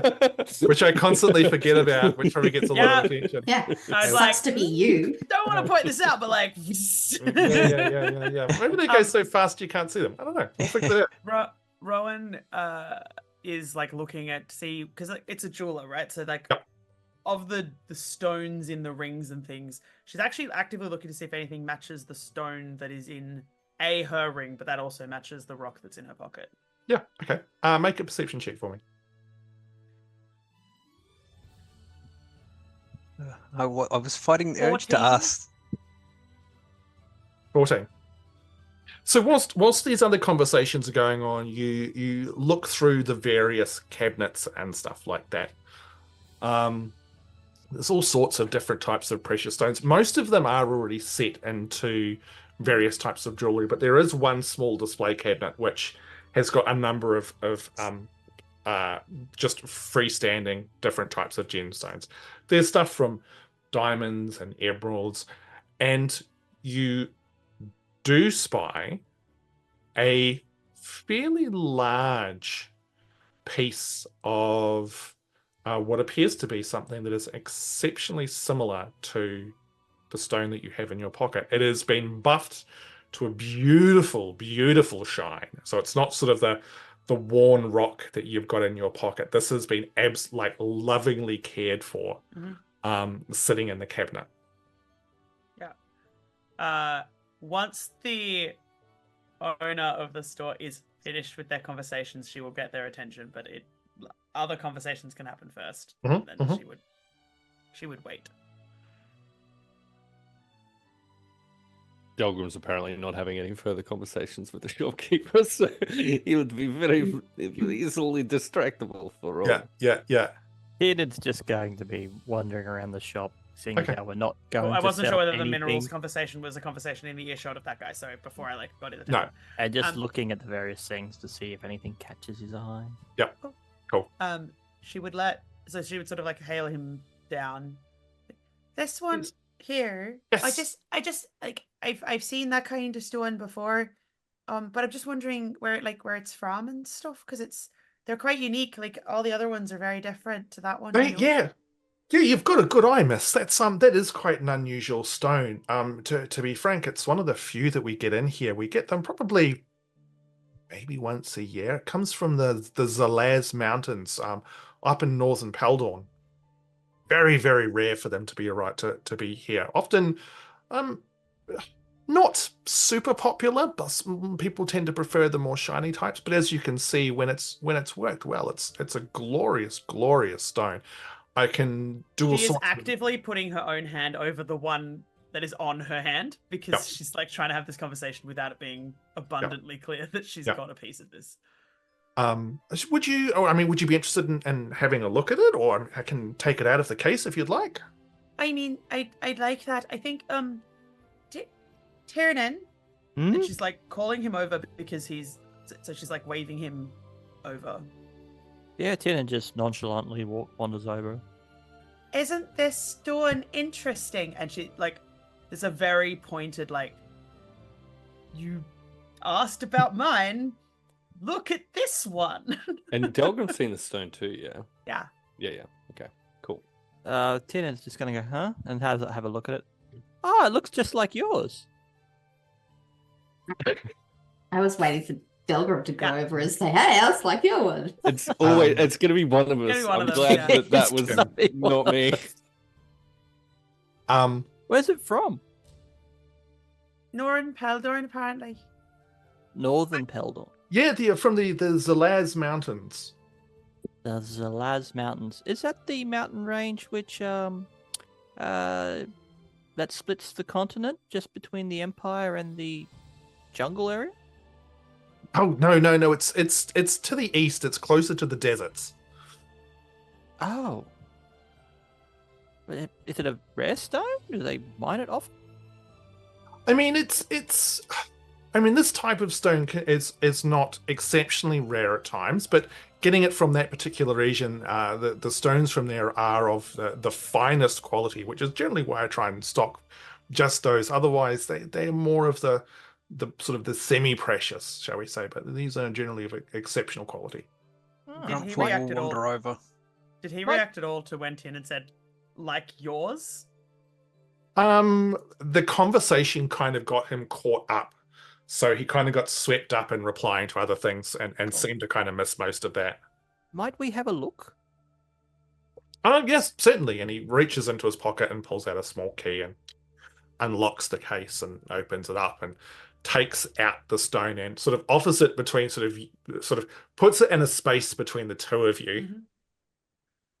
Mm-hmm. Is Rowan going to reach for it at all? Because she has called you over for you to look at it, she is not, but she is looking at it, if that makes sense. Tiernan would reach out for it. How big is it? It's about twice the size of Rowan's rock. So big enough to be set in a necklace, but not a ring.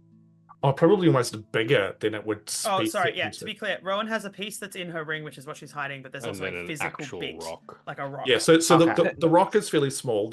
So this is probably close to probably 2.5 times the size. So you would need to probably cut it in some fashion to turn it into something for an amulet. Definitely too big for a ring, unless you want to use it as a knuckle duster. Okay. Well, Tina would like to pick it up and sort of like hold it up to the light, try to get different angles of it to just look at it. How does it compare with Rowan's stone? Make an investigation roll for me, please.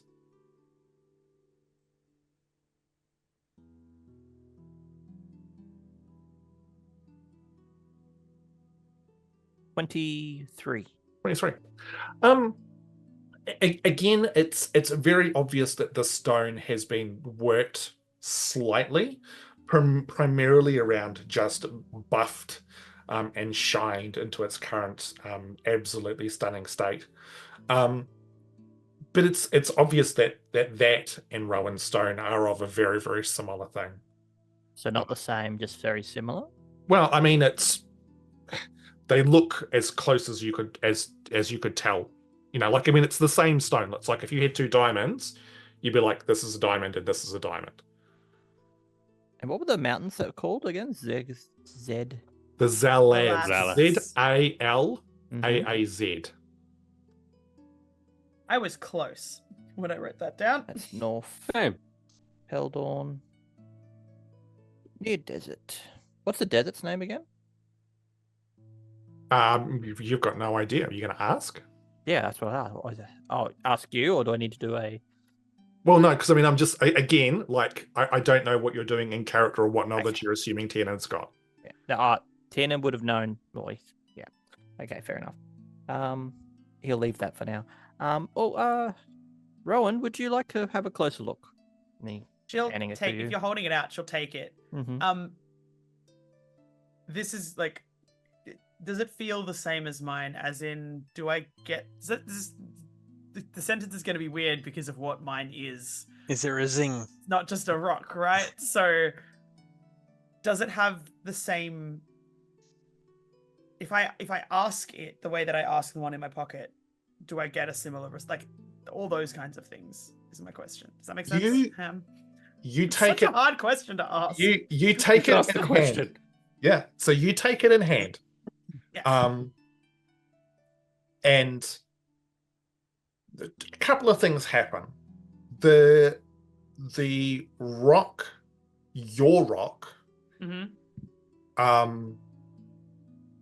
It's jealous. warms up, but in that really kind of comforting sense. It's that sensation that you get where, like, that really kind of relaxing one. The stone in your hand kind of feels the same. Like, there's definitely some potential connection between these two objects, but you just, it doesn't feel quite the same. But yeah, it's for you. It's like, this is weird. Yeah. She's gonna hand it back to Tiernan fairly quickly and just say, "It is very much the same as mine, isn't it?"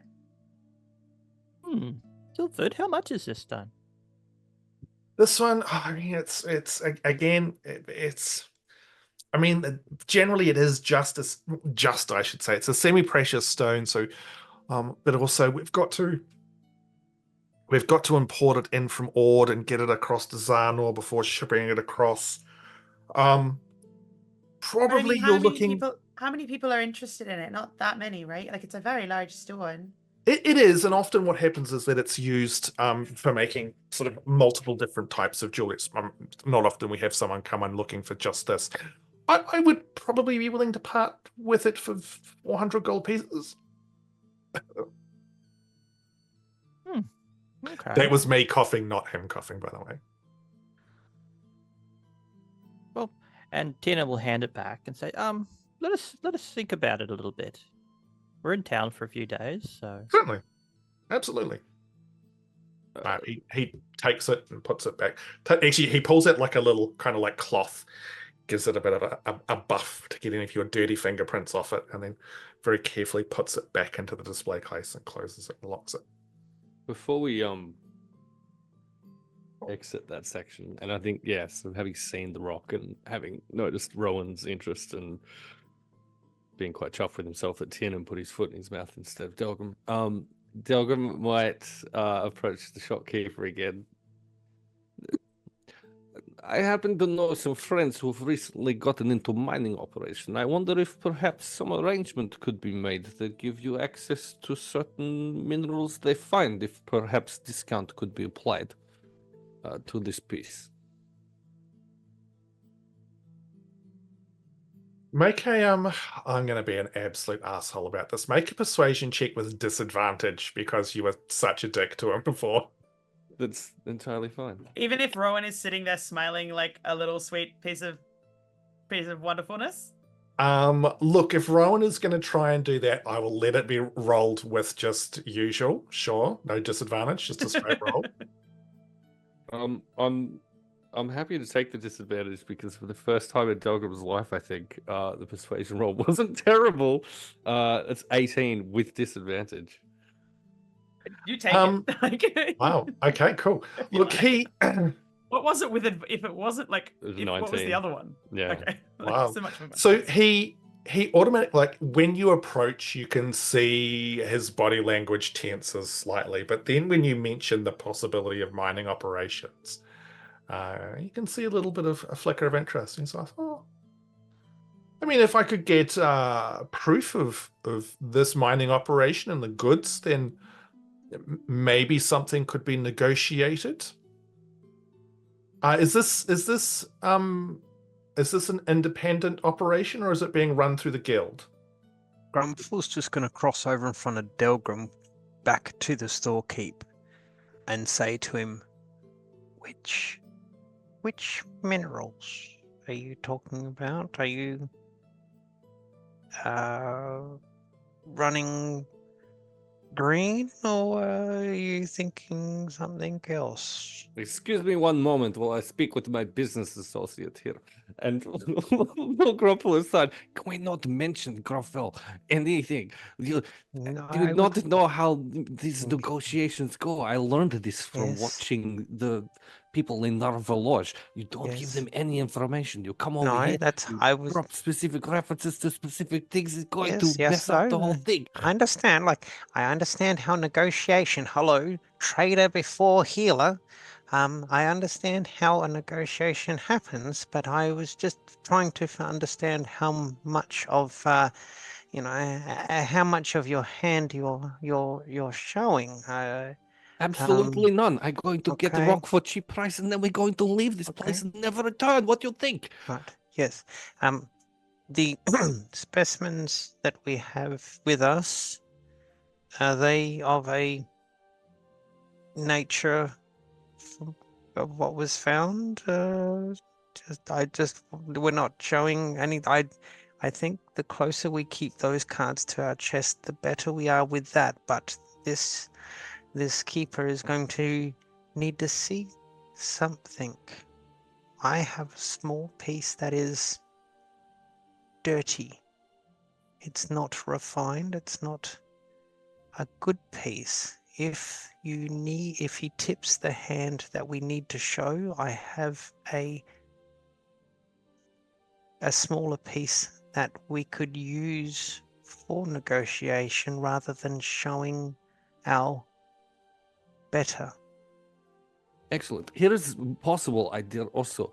Because you were a trader in past life, maybe you and Miera and Rowan, who are much better at talking to people than I have ever been, could have that conversation instead. Oh, Delgrim, you are doing splendidly. Your bristleness earlier has given you fortitude in this negotiation. I can see you have piqued his interest. To hand the negotiation off would break that interest. Rowan in this time is going to have pulled Bea to one side and just be talking about like her interest in the rock because it's the rock that's on her finger. She's basically trying not to give her information about the rock that's in her pocket, but just like, oh yeah, like I'm interested in it because of this. Yeah, I would like that's the... I would like Delgrim and Grumpfel to make like a stealth check or something for me, with you two trying to have in this very small shop this conversation. Please, at least I mean, we speaking probably would have dropped into Undercommon. Can I Yeah. point out they could have talked in Undercommon, and also don't they both have whizzing disc things around their head right now that this could be a message conversation backwards and forwards? Because I feel like it could be a message conversation. Oh yeah, That's If true it was too, me, yes. because That's that's a true whole too, like yes. thing that the freaking Yeah, whizzing yeah, things are yeah. for. to Well, make Hey, it man. extra Hey, man. awkward and just Hey, have them man. staring at each other intently. That well, see, Yeah. if we were using the message, we would also be as tricksy underfolk, So- using a audible conversation as well as a messaged conversation. I'm going to interrupt here. Firstly, I have a before, question also. yeah, Yes. So, having had this very, they're having a monologue over there, and Rowan's like, to me, and I've been here before, right? Because I Yeah. brought them here. Yeah. So, after that little, I'm just going to be like, how you going? How's it been? What's business like? What are you selling lately? Okay. Is it busy? Yeah. Have you had any weird people come in lately and be strange that aren't these people? So I still, just distracting if I can. so between 'Cause you this and is Rowan, weird. I still want the other two to make rolls, because you guys at no point were like, we're going to do this in any kind of stealthy fashion. You were just like, Yeah, that's okay, fair. let's go over here and have this Dodging To be fair, conversation. my each entire other's brain was crystal. like, I It can was distract this guy, it was hushed conversation if you hadn't have gathered from the actual conversation. Yep, which is still why I'm getting you to make these rolls. And it probably would have been in Undercommon, which we completely forgot there was an entirely separate Well, accent for. Yeah. Is that Undercommon or is that deep speech? Because this is That's deep. That's a great fucking question. Which was which? I do not remember. Fuck me sideways. Okay, Oh, all no, right. thank you. For the sake of brevity, I'll supply the coffee in the morning. you guys have this conversation. He does not pick up on it. He kind of looks at you a bit weird, B. So it's like, no, there's no one. I mean, this is probably one of the more strange encounters I've had this I'll week. be to fully distract and dilute. I will just be like, I'm gonna go to the Calamity Club. And he's like, oh gosh, well I've been there once or twice. It's a fantastic place to go. I've Let your never hair down and been. have some. Oh my gosh, why not? I am scared. Oh, there's nothing to be scared about. They're lovely. They're lovely there. It's an amazing time. In fact, I went Okay. the other week and they had these performers there. For the life of me, I can't remember what their name was, but just incredible. Best night I've had in the longest time. Great. I'm scared. I'm sure if you go with these people, no one will come It's gonna anywhere be even fine. remotely close to you, so you'll be fine. It's gonna be so okay. It's gonna be, yeah, you're right. It's yeah. Okay. Awesome. While, Yeah. while all this is going on, Tiernan's going to be sitting in the back corner and subtly casting Detect Magic to see if he can sense anything in the store. Cool. Nope, nothing. Waste. It's just us lit up like. Yeah, you guys all lit up like Christmas tree. Actually, so my rock, I think the last time he did that did light up. Does the other one? Okay. So, sifting through the Just take thousands of control. noise and conversations, was there anything else that you guys? So you're trying to negotiate this deal. So basically, the shopkeeper is like, I need evidence of this mining operation, and then sure thing, we might need to get on board with it, but The evidence Delgrim will provide will be the note of deed that they've kept for themselves okay. as their stake, which I feel like each one of us will have had a copy of. And despite the look on Cass's face specifically, it does not have the exact location of the mine That's written fine, on that's the fine, deed that's fine. itself. That's okay then. So he would have a look at it and he'd be like, oh, okay. I mean, it's good. I can see that you've got a mine, but there's also, I mean, firstly, there's plenty of mines around which don't reap any profit. So just producing a piece of paper doesn't necessarily guarantee an exchange of goods. I would like to see some kind of evidence. And also, secondly, depending on where the mine is, if it's in Kingsvale, you might need to talk to the Scimitar Mining Guild as well. They may need to understand your operations too. But look, if you can provide me with more evidence, we would happy to maybe look at negotiating some kind of rates to purchase your wares. Perhaps we will. Delgrim, perhaps we will return with some more at a later time. Delgrim's eyes will just start to track the crystal that is spinning around his head. Just like point at it. So this is where the DM's just 100% fucked up, because everyone would probably be paying a shit ton of attention to these things. Yep. So I'm going to I put assume that that's part of why people knew we went from around here, was that we had spinning, whizzing rocks around our heads. Well, no, to be perfectly honest. It's because none of you guys like have Oh, got. I know why it is, but I Yeah. assumed it was part of that. Yeah. Like, No. is that... Can we also clarify, are you talking about you yourself, the DM, or the god, the DM that exists within the game? fuck's sake. Going to be the shortest lived character on the face of the campaign. Dead. Lightning. So I'm going to put this over to you guys. You can have, when you're using these things in their shard form, they can be fully visible, floating around your head. Or when they're in that form, they basically move fast enough where they are not visible. Like So perception filter. I think I shit. previously asked this question and you said they were visible because I asked it in a previous session. I'm happy for you to I'm happy for DM to retcon it. And that's why I just want to throw it out to you guys. I want to stick you guys in the driver's seat. What do you feel works best for you guys? And I'll lean into whatever one. I think mechanically, I'd almost split the difference and say they only spin when we are using them.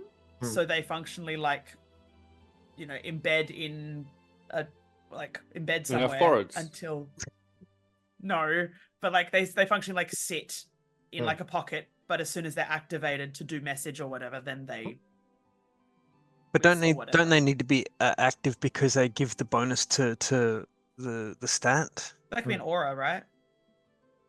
That could be an aura until such a time as they're used for the bonus or whatever. Okay, what if we leave this conversation for after this session? Yeah, The retcon that I'll make is that at this dawn, Delgrim's chosen to go with the sword instead of the crystal, and he'll pull the sword and lay that on the table. Which should be glowing green, doesn't it? Like the correct. This blade was made with resources found in mines. I assure you, it's very potentially profitable. Make a persuasion roll. Could also point out that Tiernan's been wearing this armor the entire time. 13 for persuasion. I can also throw in 3 bottles of spider milk. Fucking hell. He looks at the blade and he goes, "Oh, this is." I mean, to be honest, I don't know much about weapons and stuff like that. Look, it's interesting, and maybe you'll find some other business for these. Is this mineral something that you turn into weapons? I mean, I don't really sort of deal with that sort of thing. I'm more of into jewelry, gold, silvers, platinums. And I am humble miner. Rowan, do you want the rock? I mean, I don't not want it, but I don't know that She's thinking about it because she has actually got the finances, even at his original quoted price, to afford to buy it. Because I kept bapping away early in the campaign whenever we had to spend money. Well, Tiernan doesn't necessarily know that. No, you don't. He just opens his bag, opens the wallet, pulls out 200 gold, hands it to you. We'll go halves. Here you go. Oh, wait, 225. Okay, she's got this she's tiny, so this is like a very heavy amount of stuff you've just had. She's like,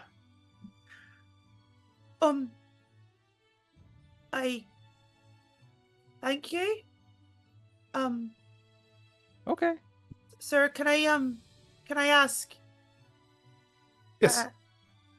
You've seen my friend's sword, and I just want to check. Like, I don't. You said 400? 400, yes. This is a really hard set of sentences to say because you've used your weapon now. And so everything's going to sound like we're going to a strip club later. And this is not what I wanted it to sound like. Yeah, it does. Why do you think I Even want to though, cut the price in half?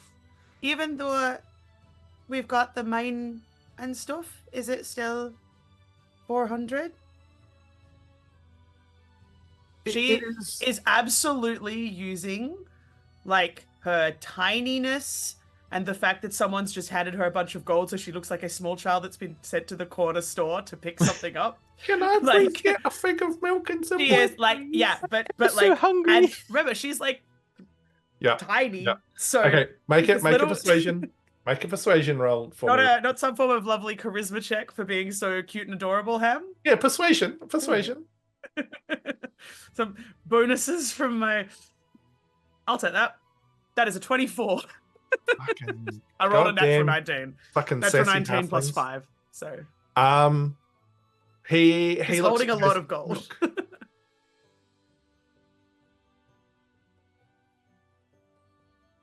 $350, and if you can get me something from your mine within the next month that validates your claims, I'll refund you 50 gold pieces off this as well. She's going to hand 50 gold pieces back to Tiernan. I cool thought you were going to keep. Because that's 175 for me. And she's going to put it on the table and then, like, start individually counting out gold pieces out of her own bag. And it is Wow. very probable that everyone's just going to get very shocked by the fact that she has, like, A shit ton of coin money. after coin No, after coin. No, surprise not to Miera. surprised. No No one ever- surprise to Miera or any of us whatsoever that Rowan is still absolutely loaded. To be honest, I'm surprised you didn't bamf out with the gold Tiernan gave you. Wow! I am attacked. Well, And hey, Emily's here now. I've only got one get out of jail free, or two get out of jail free people now. Delgrim. Rowan vanishes. No, okay. Whoa. I'm Delgrim sure. I'm will- sure Emily is astute enough that she could play Bea and Thea at the same time. Gross. Oh, you want to fuck around and find out? Let's go. Well, absolutely gross. I Rough. hate that. Delgrim will contribute 100 gold to that to halve the counting time, if nothing else. Okay. Well, All right. Okay, wait. So So, it's hang on. So I'm only spending 75. So now we look like we're a group that are coming with very little bargain heart, and we're just like pouring mountains of gold out trying to Yeah. sort out who's paying You can portion. you can literally see this guy going, "Fuck, these guys are loaded." And I've fucking tried. We told. I mean, we have a mine. What do you expect? We don't mine nothing. You want proof here? No, we are, Yeah. we are paying the man what he asked for. We no more talk of mine. So remember, 350 gold all up. You guys. So figured that out. 175 from Tiernan, plus, did you say 100 from Delgrim? Mhm. So Yep. so Rowan still pays 75. All right. I've got this image of everyone just pouring gold on the table, and Rowan trying to do quick calculations and Rowan's sliding some of it ready into to the pay pocket. all of this, and now he's paying less than a third of this. Hey, look. Oh, Okay, God. so with that, It's like reverse. What's the TV show? Pawn Stars. Reverse. The best I can do is 200. okay, that was yep. No, that was going to go somewhere else. Okay, AWN.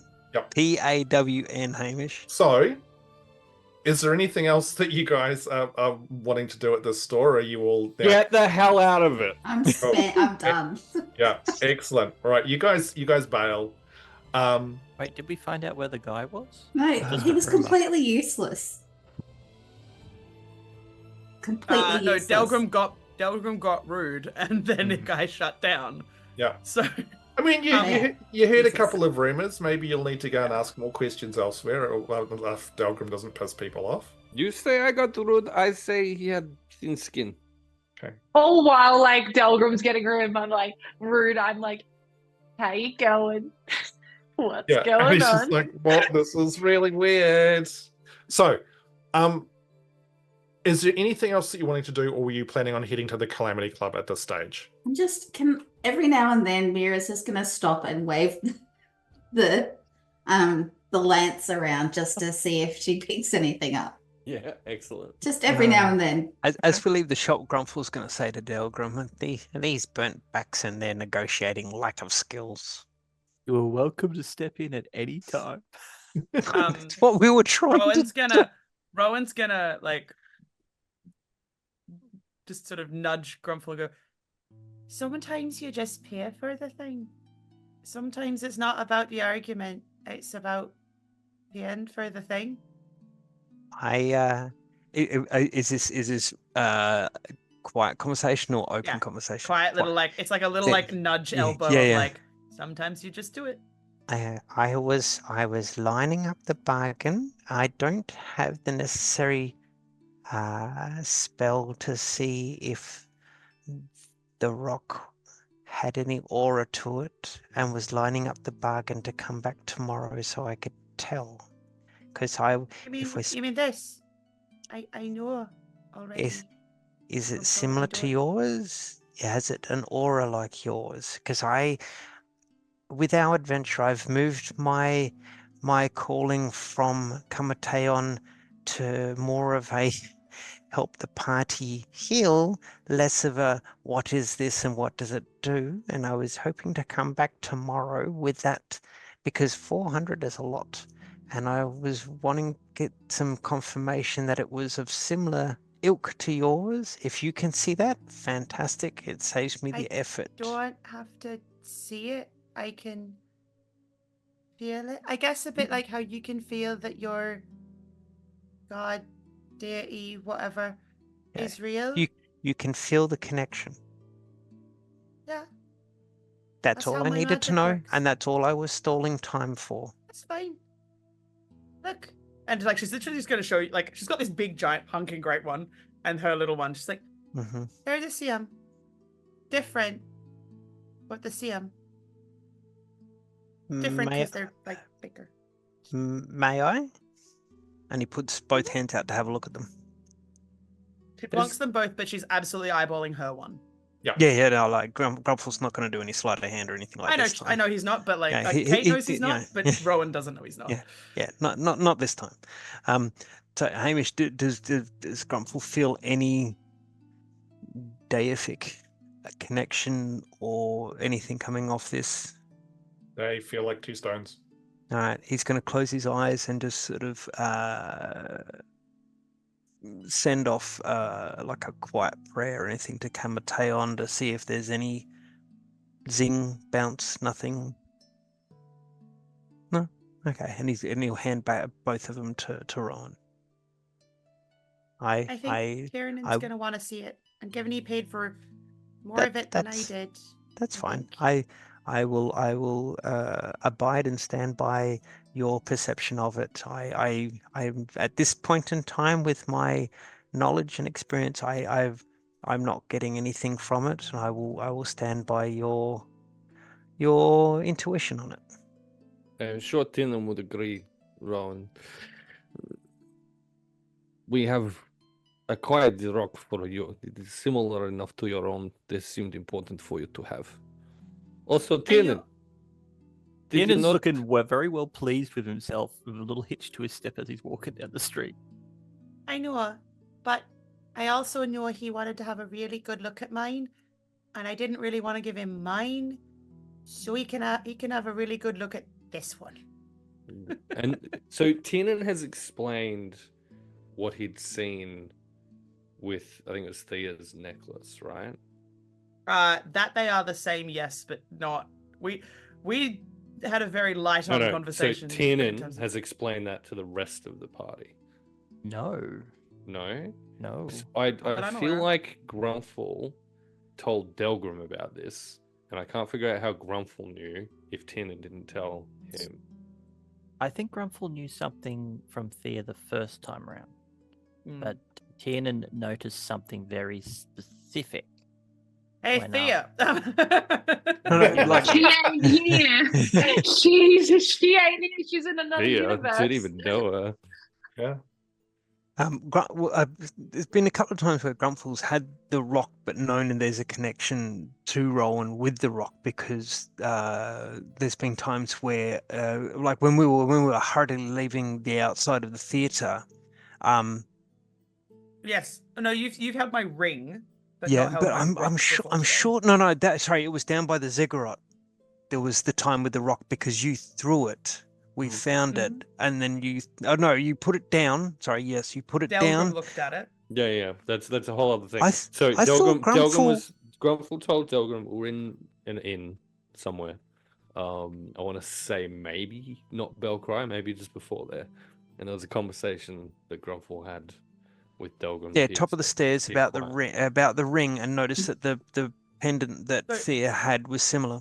Okay. So that's the thing. You have seen my ring, which has the same stone in it as my rock. But not so the you would have compared the ring to Thea's rock, but not my rock to Thea's. When we're at the rock. ziggurat, I'm sure we. That's all. Moving on. Anyway. Yeah. I'm going to ask a really direct question to the DM that's not the god, the DM. I mean, like, what's this all look like? Is everyone just like fucking talking shit about a rock or like handing it between pretty each much, other? like half of the happening? party are I just mean, gathered around I've, this rock like, going. To be very clear, I said that was me sidling up to Grumpfel and having a small conversation. Yeah, I don't know yeah. about everybody else, but that was a two-person conversation. Yeah, at this point in time, though, where like there are two people sidling up about a rock and someone may be overhearing. Like, is there just like rock conversation? What's going on? That's the way we roll. I think for the brevity of everyone, it was a small offhand conversation which just happened to spawn into an out of character conversation of people going, "What the fuck have we seen? What rock from what universe? Was it a ring? Was it a pendant? Did we put it somewhere? Did we not put it somewhere?" So I think the conversation would have probably been mostly unnoticed. Right. Good to know. It would have been short. And also, I'm going to draw the session at this point because we've blasted through time to a close as you guys leave the shop. And now probably have got a few more hours to kill before it is evening and the Calamity Club opens. And the next session, we will see what happens when this band of socially awkward individuals go clubbing in Delian's Rest. Probably to meet the Mystic Delirium, where we'll absolutely throw down and we'll all die in a horrendous fire. Didn't they say they left? You'll all die. Well, yeah, I was brought in to take over for all of you. I know. Yeah, so no, instead of radiant shadows, it's just radiant shadow. Yeah. How you doing? I'm the shadow. Yeah, Miera's the radiant. Oh my god. So with that, as always, we'll do our quick whip around of favorite moments from the session. Who wants to start? Because my brain's dead. I don't mind. Yeah, go. The first time you described the dream sequence to Miera, your face before you had even started, you had this evil grin on your face as you lent it to the mic. I'm just like, uh-oh. Yeah. I had some fun with some of that stuff. Ripping the face off. Look, just think of it this way. I got Miera to roll, got Cass to roll a D100 for what dream it was. A secret. That's options, choices, potential, risk. Yeah. Cool, awesome. Who wants to go next? All right. Go. All right.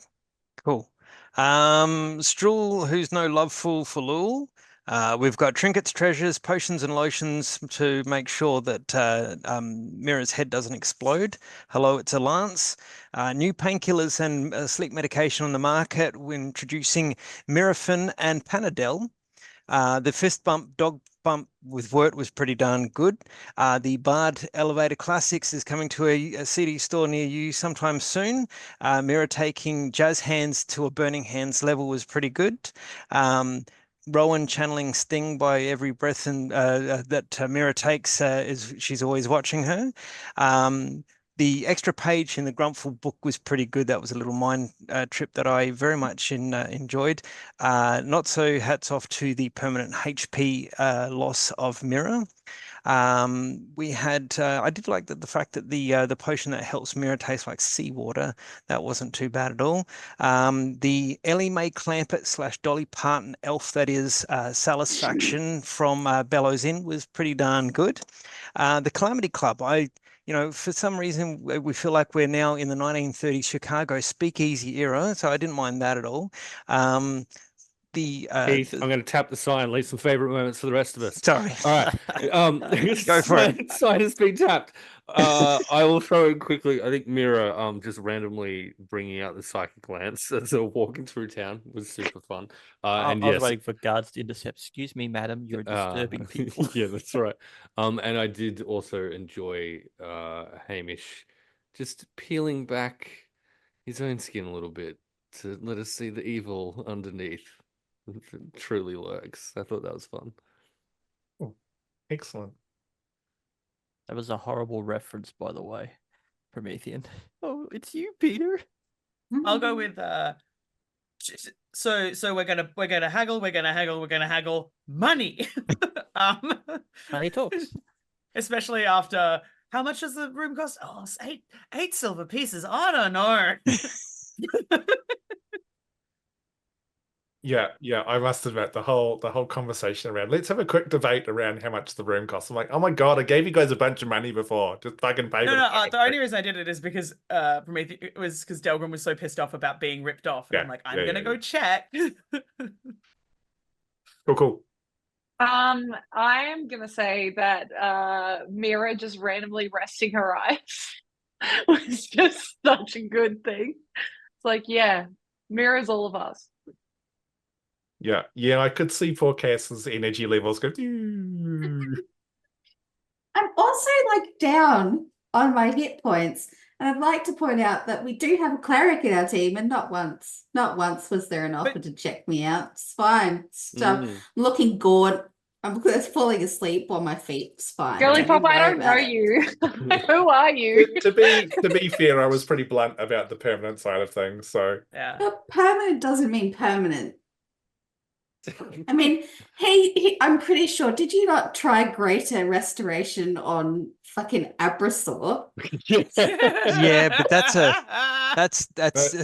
yeah. Wow. If Hamish hadn't said that it was permanent and had left it that in a long rest you don't recover it, then Grumpfel probably would have gone like, oh, you don't look like you've had a good night's sleep, and then we would have started peeling through spells and the fact that he gets +7 to medicine check, the fact that the DM put the big red stamp None on of it. that matters if you don't use it. Poor Miera's sitting there just being absolutely trashed, and Grumpfel, her trusted traveling companion, it's like, wow. See how it is. It's all right. Don't even worry. Hamish, I'm reminder. scared to join this party. Just a reminder, he follows Kamateon. They're a death god. Yeah. Oh, so he wants to Just see wait- me die. just Okay, wait- I see how it is. Fine. just waiting to pick the bones. That's fine. You can have my gold when I'm dead then. Yeah. My favorite moments, Elevator Bard. I thought it was pretty good. I quite enjoyed that reference. Another favorite moment, just the awkward introduction of a new person into the group, and we took them for a shopping expedition. Yeah. Just what do you do when you meet new friends, right? Look, that's probably more. It's probably more realistic than going, "Hi, new friend. Let's go into a dungeon and murder stuff with you." Like, I mean, Hey, new friend, let's go to what somehow got described as functionally a strip club for the first 15 minutes of the description. I mean, I think that's Which probably weirdly more was acceptable. more comfortable than the shop. They're buying that one rock.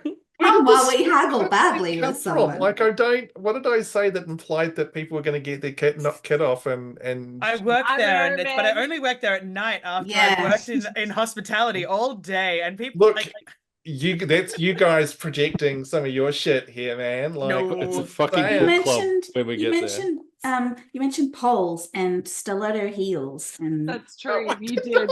And the fact that it's did. called the Calamity Club and not the Bellows Inn.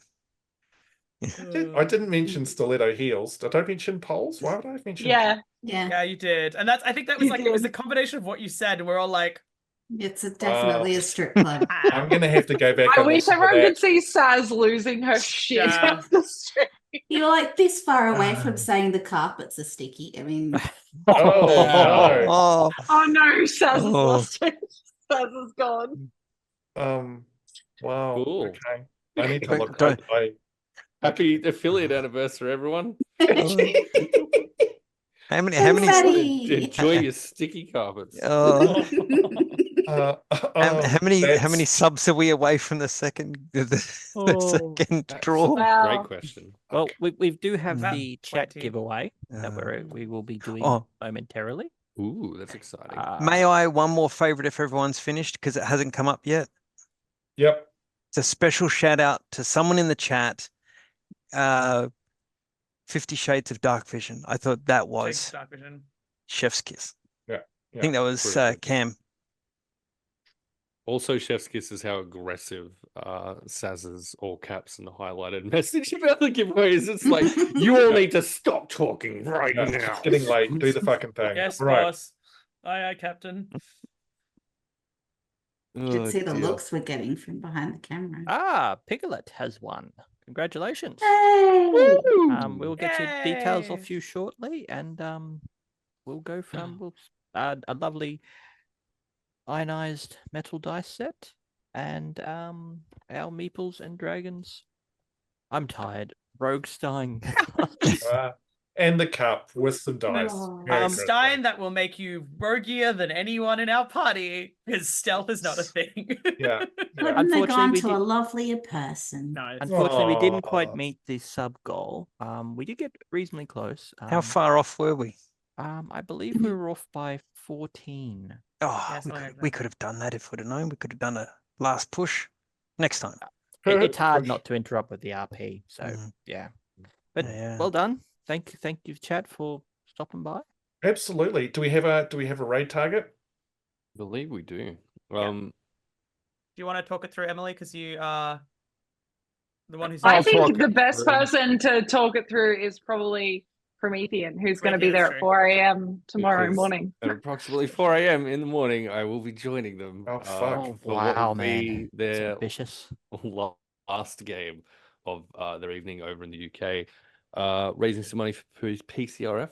Mhm. D8 Dungeon. We're going to go right into. We had a fun little time also at starting at 4 a.m. this morning.